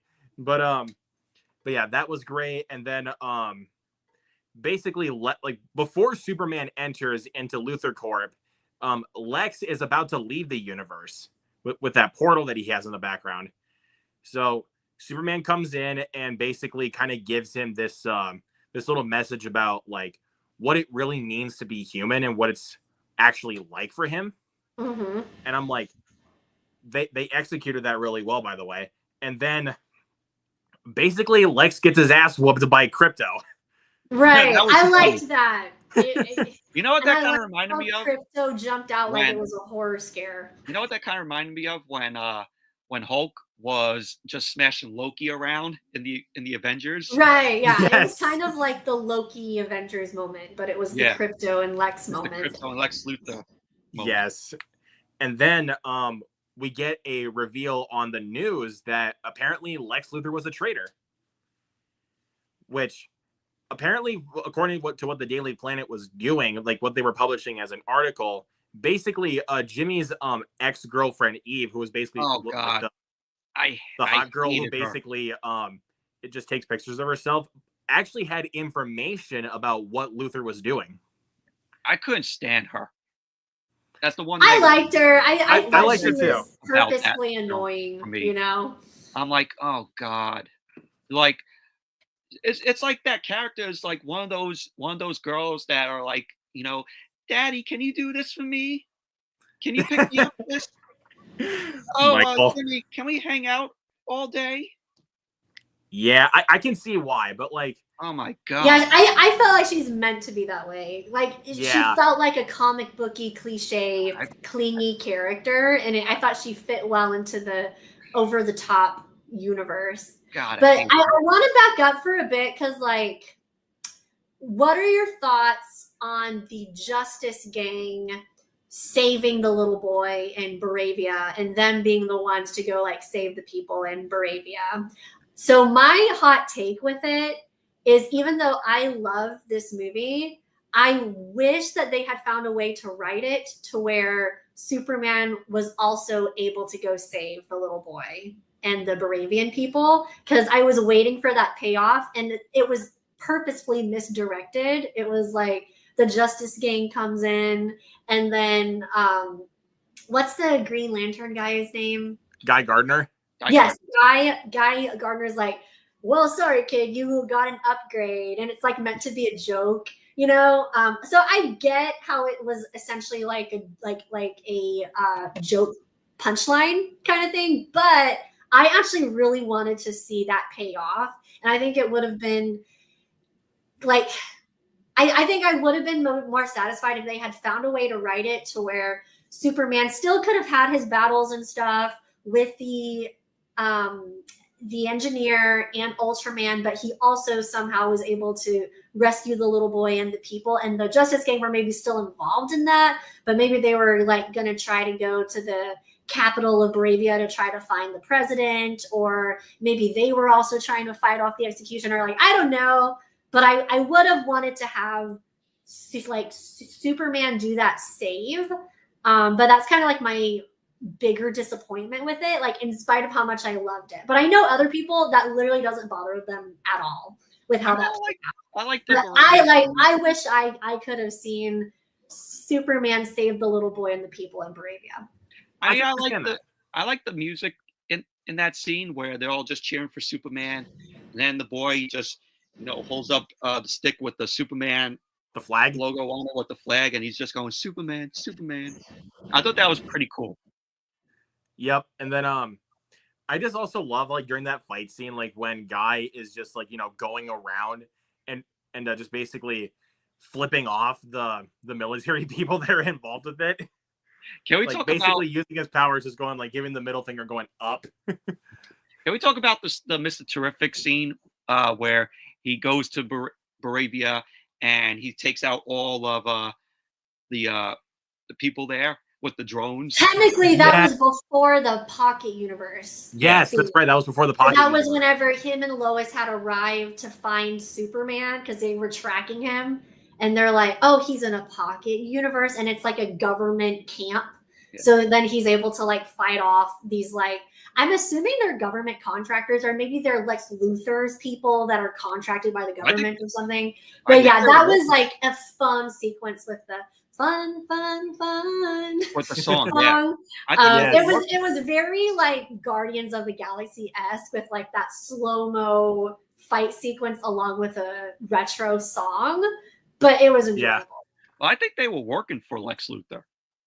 Yeah, I think for Lex Luthor. They were working for Lex Luthor, but Lex Luthor at the time was contracted by the government because the government had hired his company to keep Superman in check. It was his, I forget the name, his like task force or something like that. It was like some type of superhero task force. I forget the name, but yeah. So. But also the flashback here really quick. Cool another thing. What's up, Michael? Mr. Terrific's ship that he was flying looked really cool. Mm-hmm. Yeah, and I love how once the Daily Planet crew gets inside it and Lois is the one driving it, they literally fail like at first on the takeoff, and then once it falls off the building, it literally just goes right back up. That was funny. Yes, but I also do want to do another flashback for a second. I love that the running joke between the Justice Gang is how Mr. Terrific and Hawk Girl literally hate that name. Right. And then once it gets to the end, and then basically Guy tells Metamorpho that he's part of the group called the Justice Gang. He's like, Justice Gang? I think I like that name. And then basically Hawk Girl's just rolling her eyes, and I'm like... I know. And then Guy Gardner's like, you can be a part of our group now because you approve of the name. Yeah. Jumping back to whenever we have like the battles, things are okay, and then Superman bursts in, and then Krypto attacks Lex Luthor. I thought it was like a satisfying way to get Lex Luthor like arrested and to kind of bring things back in peace, I guess like something that wasn't really explored further that maybe they might explore in future movies, but I know that it's revealed later that Lex Luthor, what was it that he was accused of that got him arrested? I think he had like $1 billion contract with like another right company. Yes, it was all the stuff with Bravia. So he gets arrested for that, but essentially, like, the public forgets about that message from Superman's parents about how he came here to be a dictator. And it wasn't really explored more after that. So I don't know if, like, in future DC movies are going to resurface that again to where people have trust issues with Superman because that's still lingering, or does he close that out? Like, there wasn't a speech or anything that Superman made to kind of close out, like, by the way, I'm here to serve you guys. I'm here to be a hero. I'm not here to rule over. I only like saw and listened to the first half of my parents' message. Like, there was no explanation for it. So maybe in future movies are gonna like I don't know, button the bow on that. So and he was also arrested because he was also working with the president of Baravia. That's right. We forgot to talk about the president. Mm-hmm. Yeah, the president was involved with stuff going on in Baravia. He was working with Lex Luthor. Yeah, he was working with Lex Luthor. So that was the big reason why he was arrested. Pretty much, and he was working with the president of Baravia, had a $1 billion contract with that country. And pretty much the president of Baravia hated Superman. Yep. But also to talk about really quick the 2 post-credit scenes, which they're not like important post-credit scenes, but they were cool. Yeah, they were fun. Yeah. Like the first post-credit scene is literally just a shot of Superman and Krypto watching the Earth. Yep. It was a cute moment. But the second post-credit scene I thought was really funny. Where basically they're looking at Mr. Terrific and Superman are looking at this building, and it looks like one part is like off like this. Mm-hmm. And he's like, and it looks like he's so OCD about it because it's like it should be like more straight, like, and no, then basically I think it should be straight like that. I just love how Mr. Terrific and Superman just argue over that, and then he's like, I can be a real jerk sometimes. I know, and in the way it's just his like Boy Scout nature. He's like, gosh darn it, you know.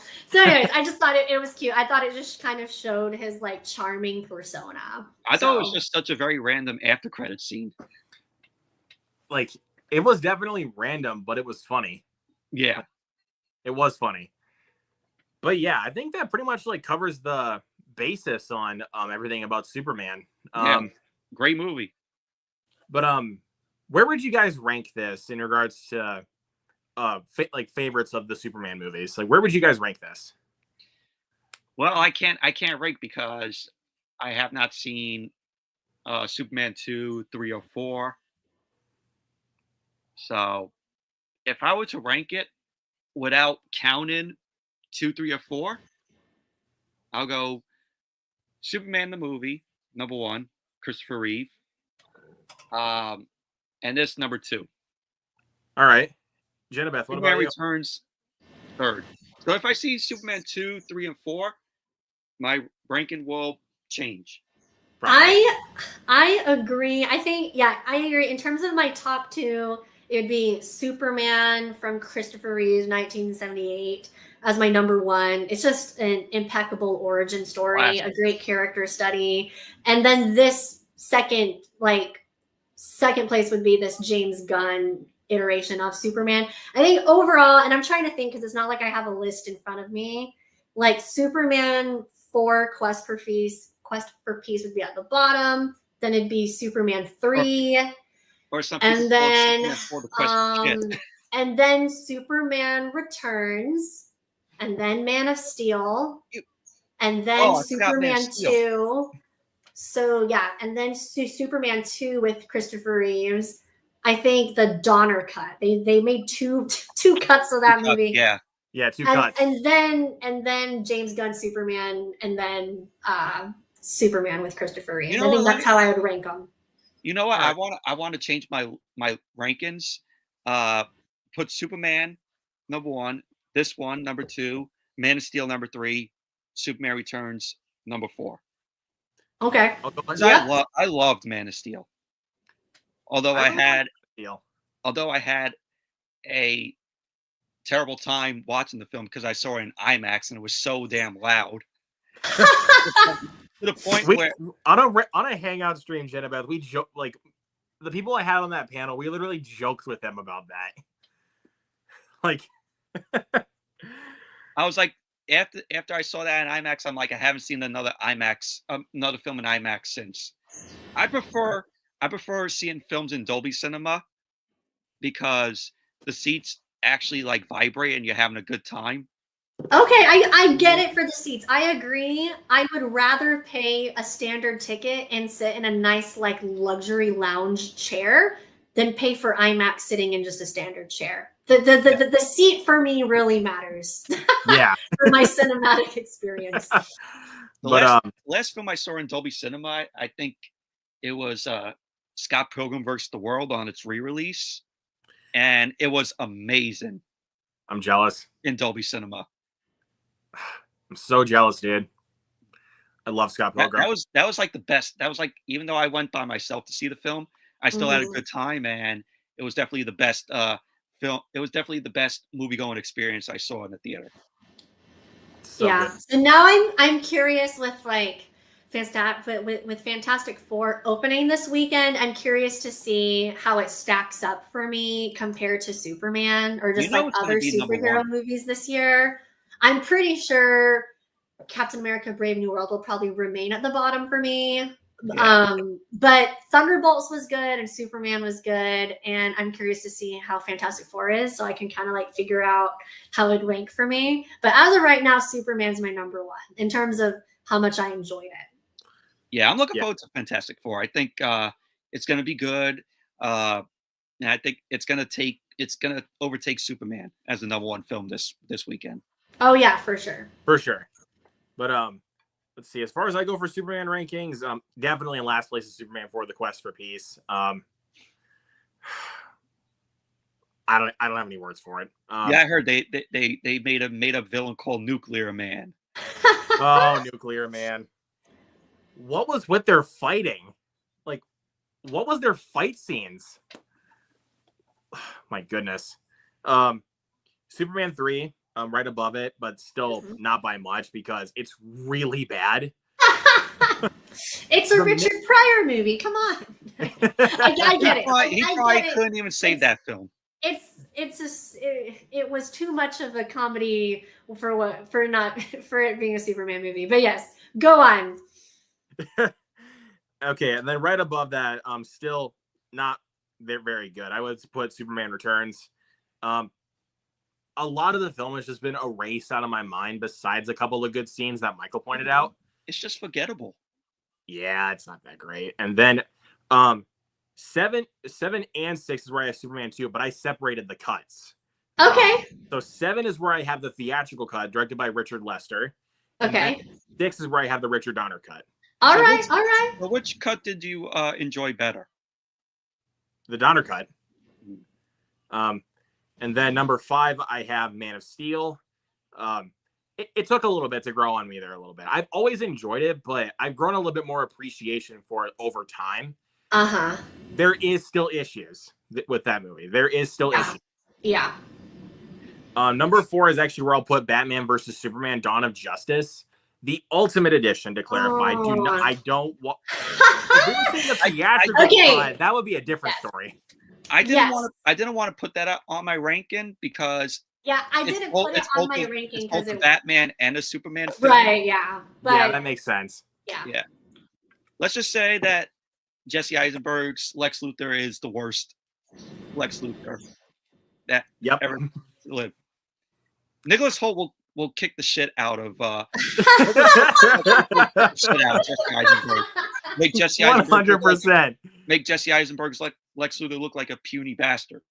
That is so funny. That's a good way to think about it in terms of if you're stacking them up against in terms of intimidation. Oh, the red tapes are coming. The red tapes are coming. Fuck it. I always tend to think of. The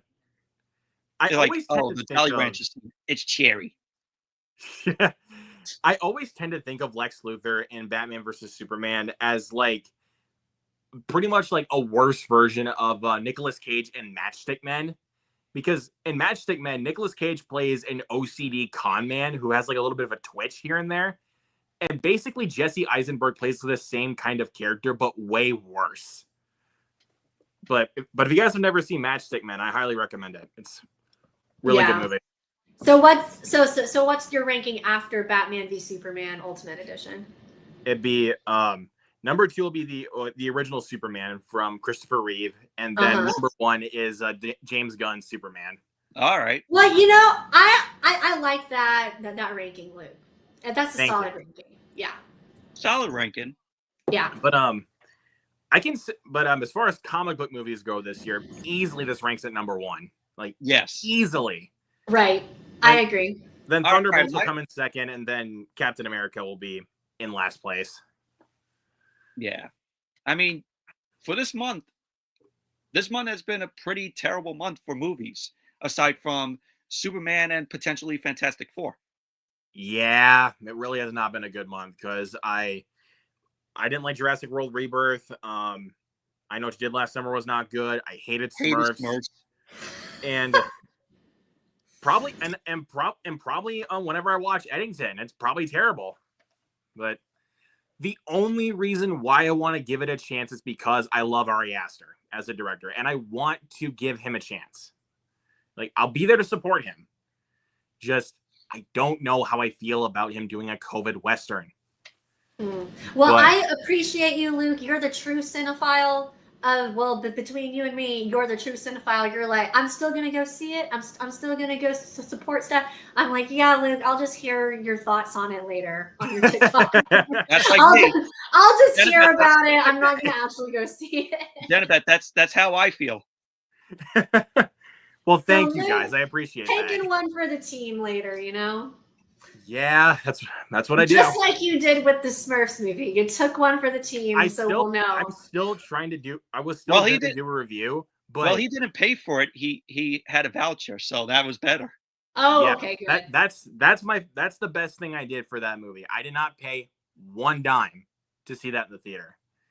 Good. Like, I saw that without paying any money, and I sat through it, and it was painful. You made a good decision. But I'm just gonna say this for you guys: I watched it, so you don't have to. Yeah, he's like the nostalgia critic. You just stole his line.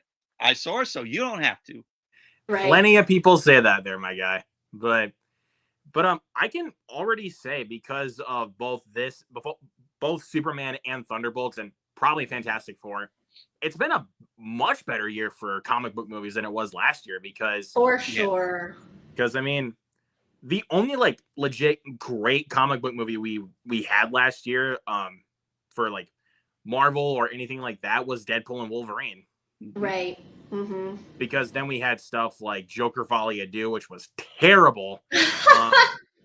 Madam Web, which I found hilarious. I know Michael hated it.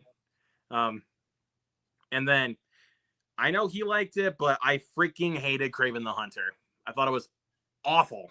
What's so funny is it's almost like the reverse. Like last year, there were these terrible comic book movies with Madam Web and Kraven and Joker, Fod Jolie or whatever. And then this year we've got like Thunderbolts and Superman and Fantastic Four.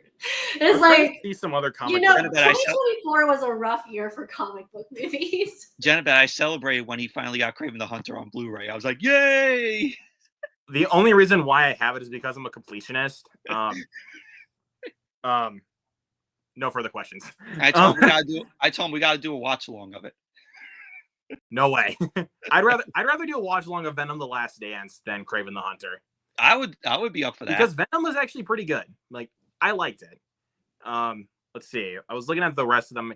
I do count Transformers 1 as a comic book movie because, Transformers are also based on comics. Okay, yeah. So I count that one. I love Transformers 1. And then, let's see, the Hellboy, the Crooked Man. I didn't think it was as bad as people said it was. But it definitely doesn't have that, like, cinematic feel like the Guillermo del Toro Hellboy movies do. I say it was better than the 2019 film. Way better than the 2019 Hellboy. Good God. That was bad. And then this is probably still one of my biggest hot takes. I did not hate the Crow reboot. honestly. Like, everybody hated it. And I was like, it's not that bad. I still have yet to watch it. Is it better than the original Crow? No. Hell no. Probably not. Hell no. But it still is it's a solid remake. Honestly, it's a solid movie.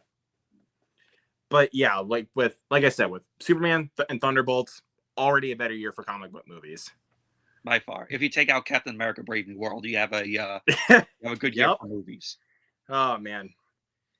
I'm like, since Thunderbolts, Superman, and Fantastic Four are coming out, I'm like, yeah, Captain America: Brave New World. We don't consider that came out this year.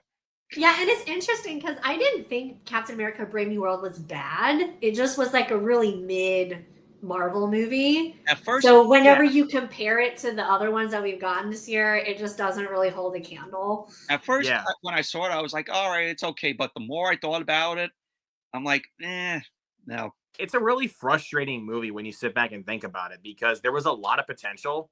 Like, since we're now bringing in Sam as Captain America in his first movie, but he's not developed enough. Right. I agree. But my biggest gripe with that movie, they marketed the hell out of Red Hulk. He's only in it for the last 10 minutes. Like, the fact that they market him so much and then they only have him in there for the last 10 minutes. That kind of frustrated me. I was really mad. I wonder, do you think it would have been better had in the marketing you didn't even know about Red Hulk being in it until you were in the theater? Yes. Because then that would have been a bit more of a shock versus like he's heavily in the marketing. Yeah. Yeah, but you can definitely tell, like, even like when you watch the film's third act, there was a lot of reshoots.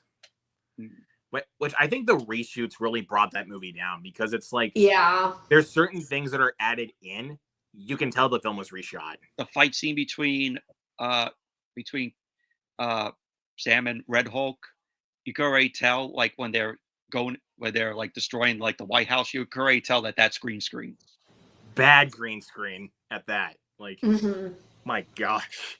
Like, at least if they ever really use a lot of green screen in Superman, they hit it very well.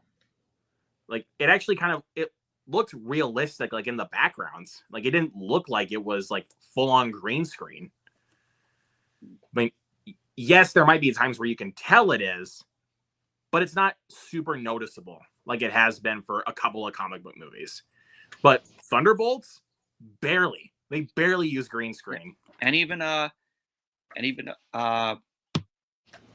her name? What is it?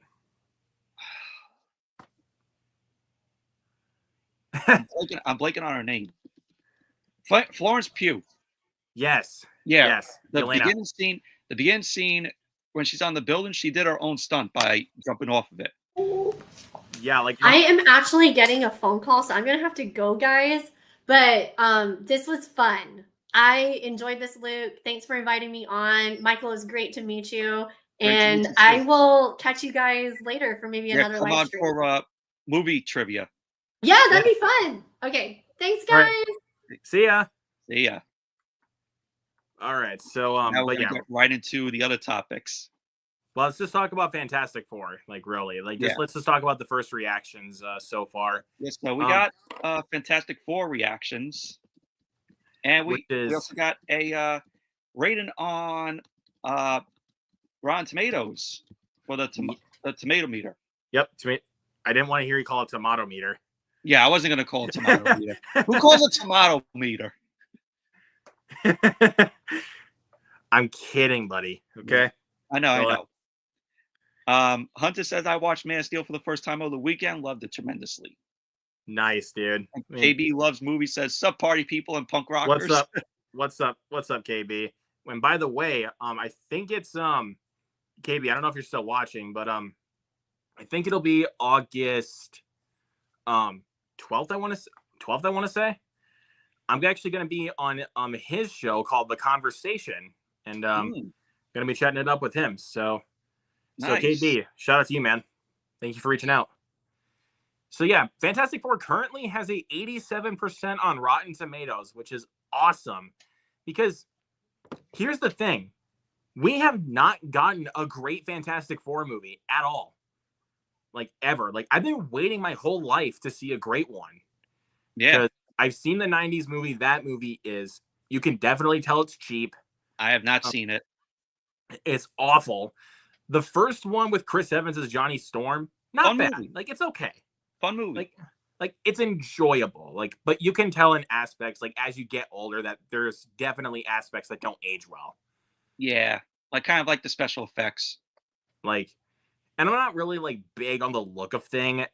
All these years later, like it's okay, but like you can definitely tell like the effects on him have not really aged well. Yeah, I mean, I like Chris Evans in the film. I love Chris Evans as Johnny Storm though. He's As the Johnny best Storm. character in the whole movie. Sue Storm from Jessica Alba. I don't mind.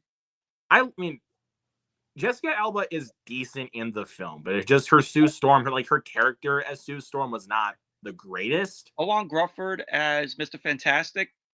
I liked Mr. Fantastic, but Johnny Storm is still the best character in my opinion. Can we just say Michael Chiklis is good at playing the Thing?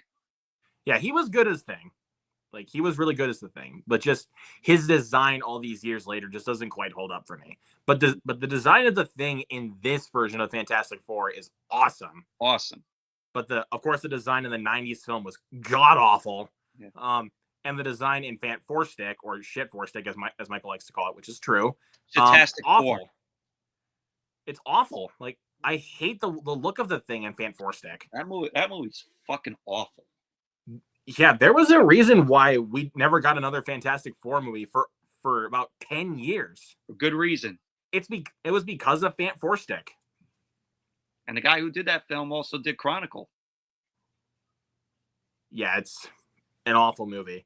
But with 119 reviews, this movie has an 87%, like we said before, on Rotten Tomatoes. Mm-hmm. This was, I mean, look, I kind of expected this film to get some good reviews, but I wasn't expecting it to be this high, honestly. Because even though Thunderbolts was awesome, I loved Thunderbolts, but I wasn't expecting them to really get back on track. Like, I was hoping that they would win me back, because if you guys have seen the post-credit scene of Thunderbolts when they have the Fantastic Four ship coming, like, that was like legit hype, and I was like, okay, maybe we have hope for the future. And then this comes along, and it's like, yep, we are really back this time around. Like, we are back. Let's go ahead and take a look at a couple of reviews here before we talk about a little bit of our excitement for this movie. This is a superbly designed film paying tribute to co-creator and artist Jack Kirby and delivering epic visual sequences that simply haven't been seen in an MCU movie before. Because this film has a very futuristic 60s retro setting. Yeah. Which is awesome, by the way. I wanted to see Marvel kind of go that route with the Fantastic Four, and it's good that they're going that route. I like that, they're setting it in a 60s world. Mm-hmm. It's an entertaining but not exceptionally outstanding improvement from previous Fantastic Four movies. Great action sequences and a unique plot outweigh the film's mixed bad chemistry and bland villains. Interesting. Because I was really interested with how they were going to handle Julia Garner as the Silver Surfer in the film, because from the trailers, I really was digging the design of the Silver Surfer. Same. So, and also Galactus. Galactus, yeah, I was trying to remember the name. It's Galactus. What they're going to do with Galactus. So I'm curious with what they will do. And I'll read a couple more reviews. Fantastic Four First Steps is extraordinary. The score is pure magic. The visuals are next level, and the cast chemistry is electric. It's bold, fresh, and unlike anything Marvel's done before. This is their next masterpiece. Wow. All right, that is high praise right there. Although the first quarter of this film lags a bit from a plot point, in the end, the Fantastic Four is fantabulous, fun, and will delight audiences young and old. Vanessa Kirby is a badass at the real beauty as Sue Storm. Let's see. Pedro Pascal and Vanessa Kirby give sincere, emotional turns, elevating the Fantastic Four First Steps beyond its cornier trappings and shoddy CGI. With Pascal, Marvel has found a visible anchor for the MCU moving forward. Now that's a huge next step with a 3 out of 5. When I saw shy CGI, I'm like, uh-oh. The CGI actually looks really good in the trailers, though. There's a mixed review. Let's see. Unfortunately, neither a time frame change nor the work of the 4 screenwriters, Josh Friedman, Eric Pearson, Jeff Kaplan, Ian Springer, can fix the central problem with the Fantastic Four movies. With one exception, the team members are colossal bores. Wow. 1.5 out of 4. Okay. The muted pop art colors don't even pop, because the last thing you'd want from a Fantastic Four movie is for things to get too fantastical. Wow. Interesting. Easy Fantastic Four movie, faint praise. And firmly upper tier of recent MCU. Okay. Because this is our first film into Phase 6 of the MCU, which is which I think is honestly a great start, honestly, to start Phase 6 as a Fantastic Four movie. A confusing reintroduction of the comic book superheroes to the Marvel Cinematic Universe, failing to balance its tone. The movie is just no fun. Wow. Lack of camaraderie and chemistry is fatal here. Even their Wall-E-like servant robot is upsettingly uncharismatic.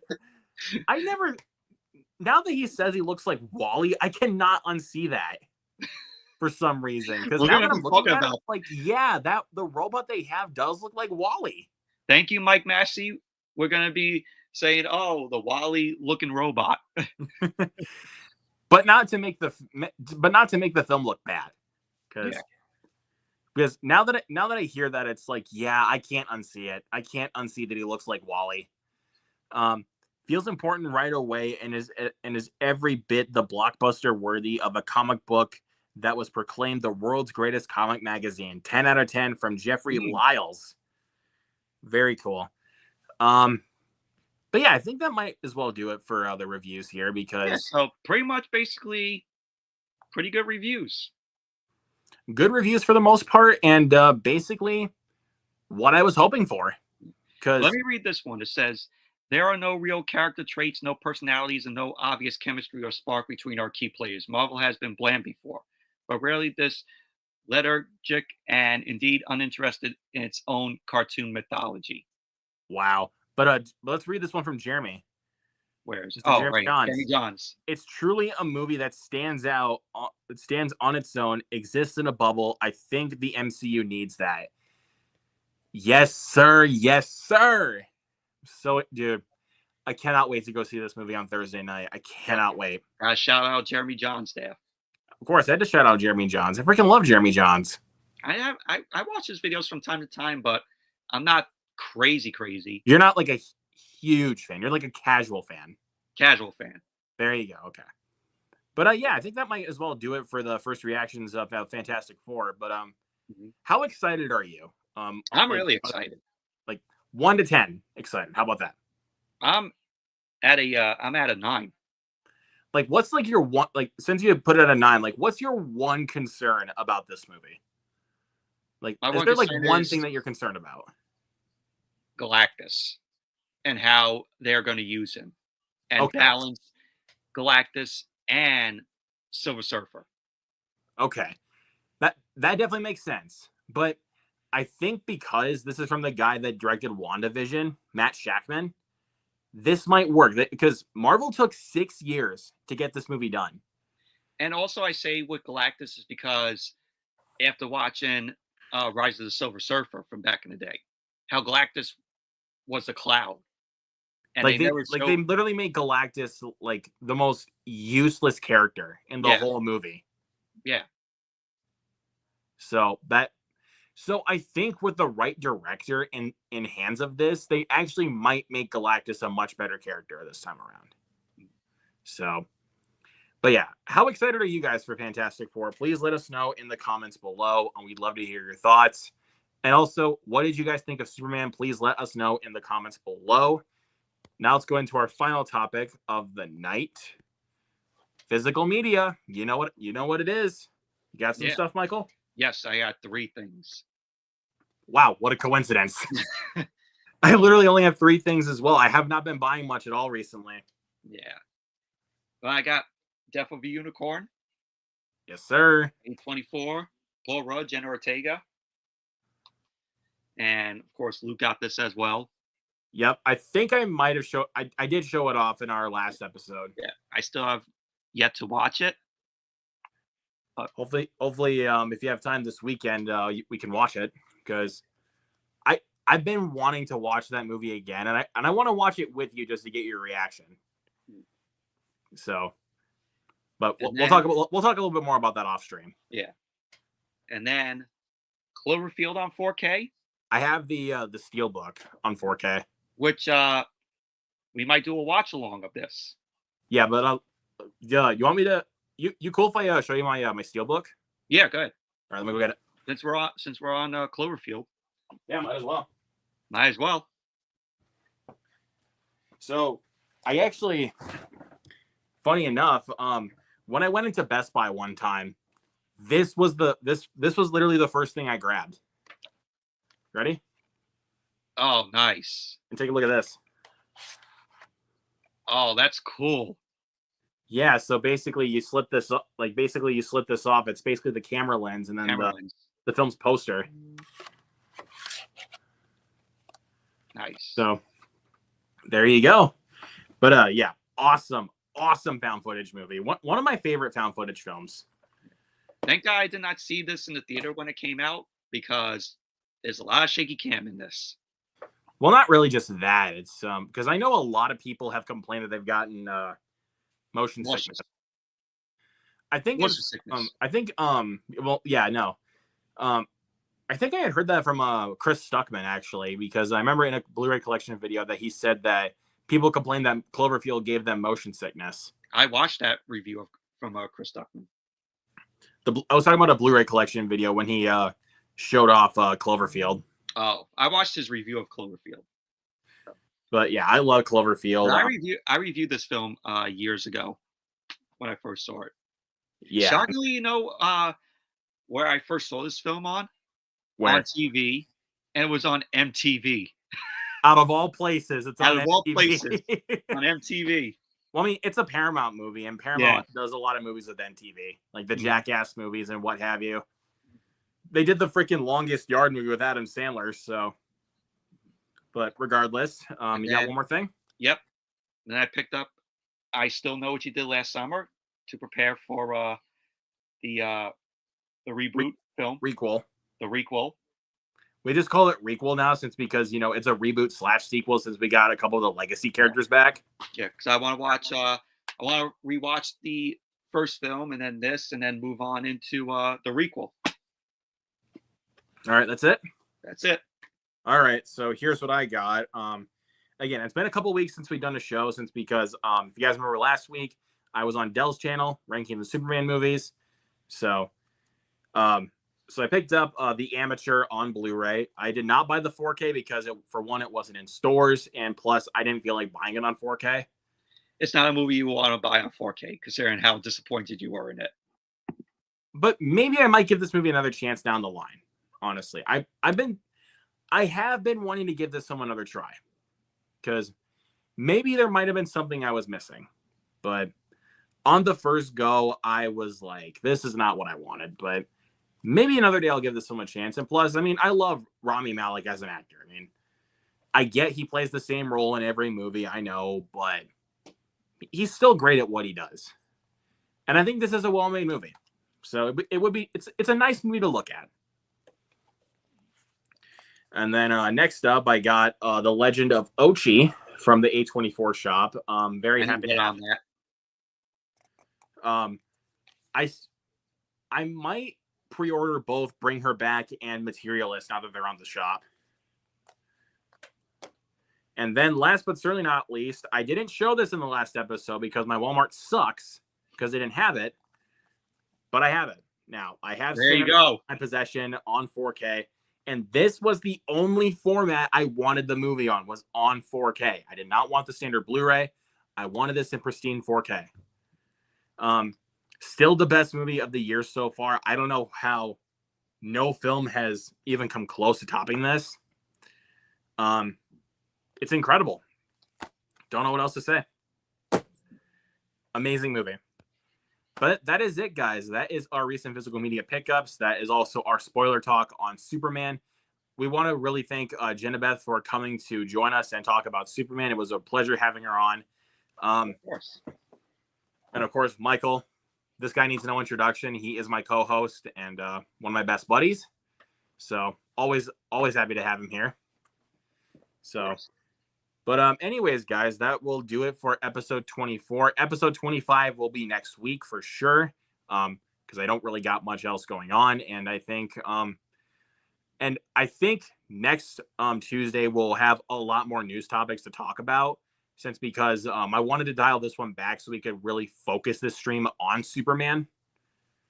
So, but also really quick, before we head off, there was a couple of trailers that came out recently that I did want to mention really quick, mainly Mortal Kombat 2, which I'm so excited for. I cannot wait for Mortal Kombat 2. Forward to it. Dude, if Running Man was not coming out this year, that would be my most anticipated for the rest of the year. Like, no competition, because that Mortal Kombat 2 trailer was amazing. Bringing in Carl Urban as Johnny Cage. I cannot wait. Dude, cannot wait. And also the freaking teaser for this like fake movie with Johnny Cage that they've also been using with the marketing. Clever. More movies need to do that. Exactly. So, October 24th, come on. It's around my birthday time. There you go. But anyways, guys, that'll do it for tonight, and we will see you guys next time. Peace. Later.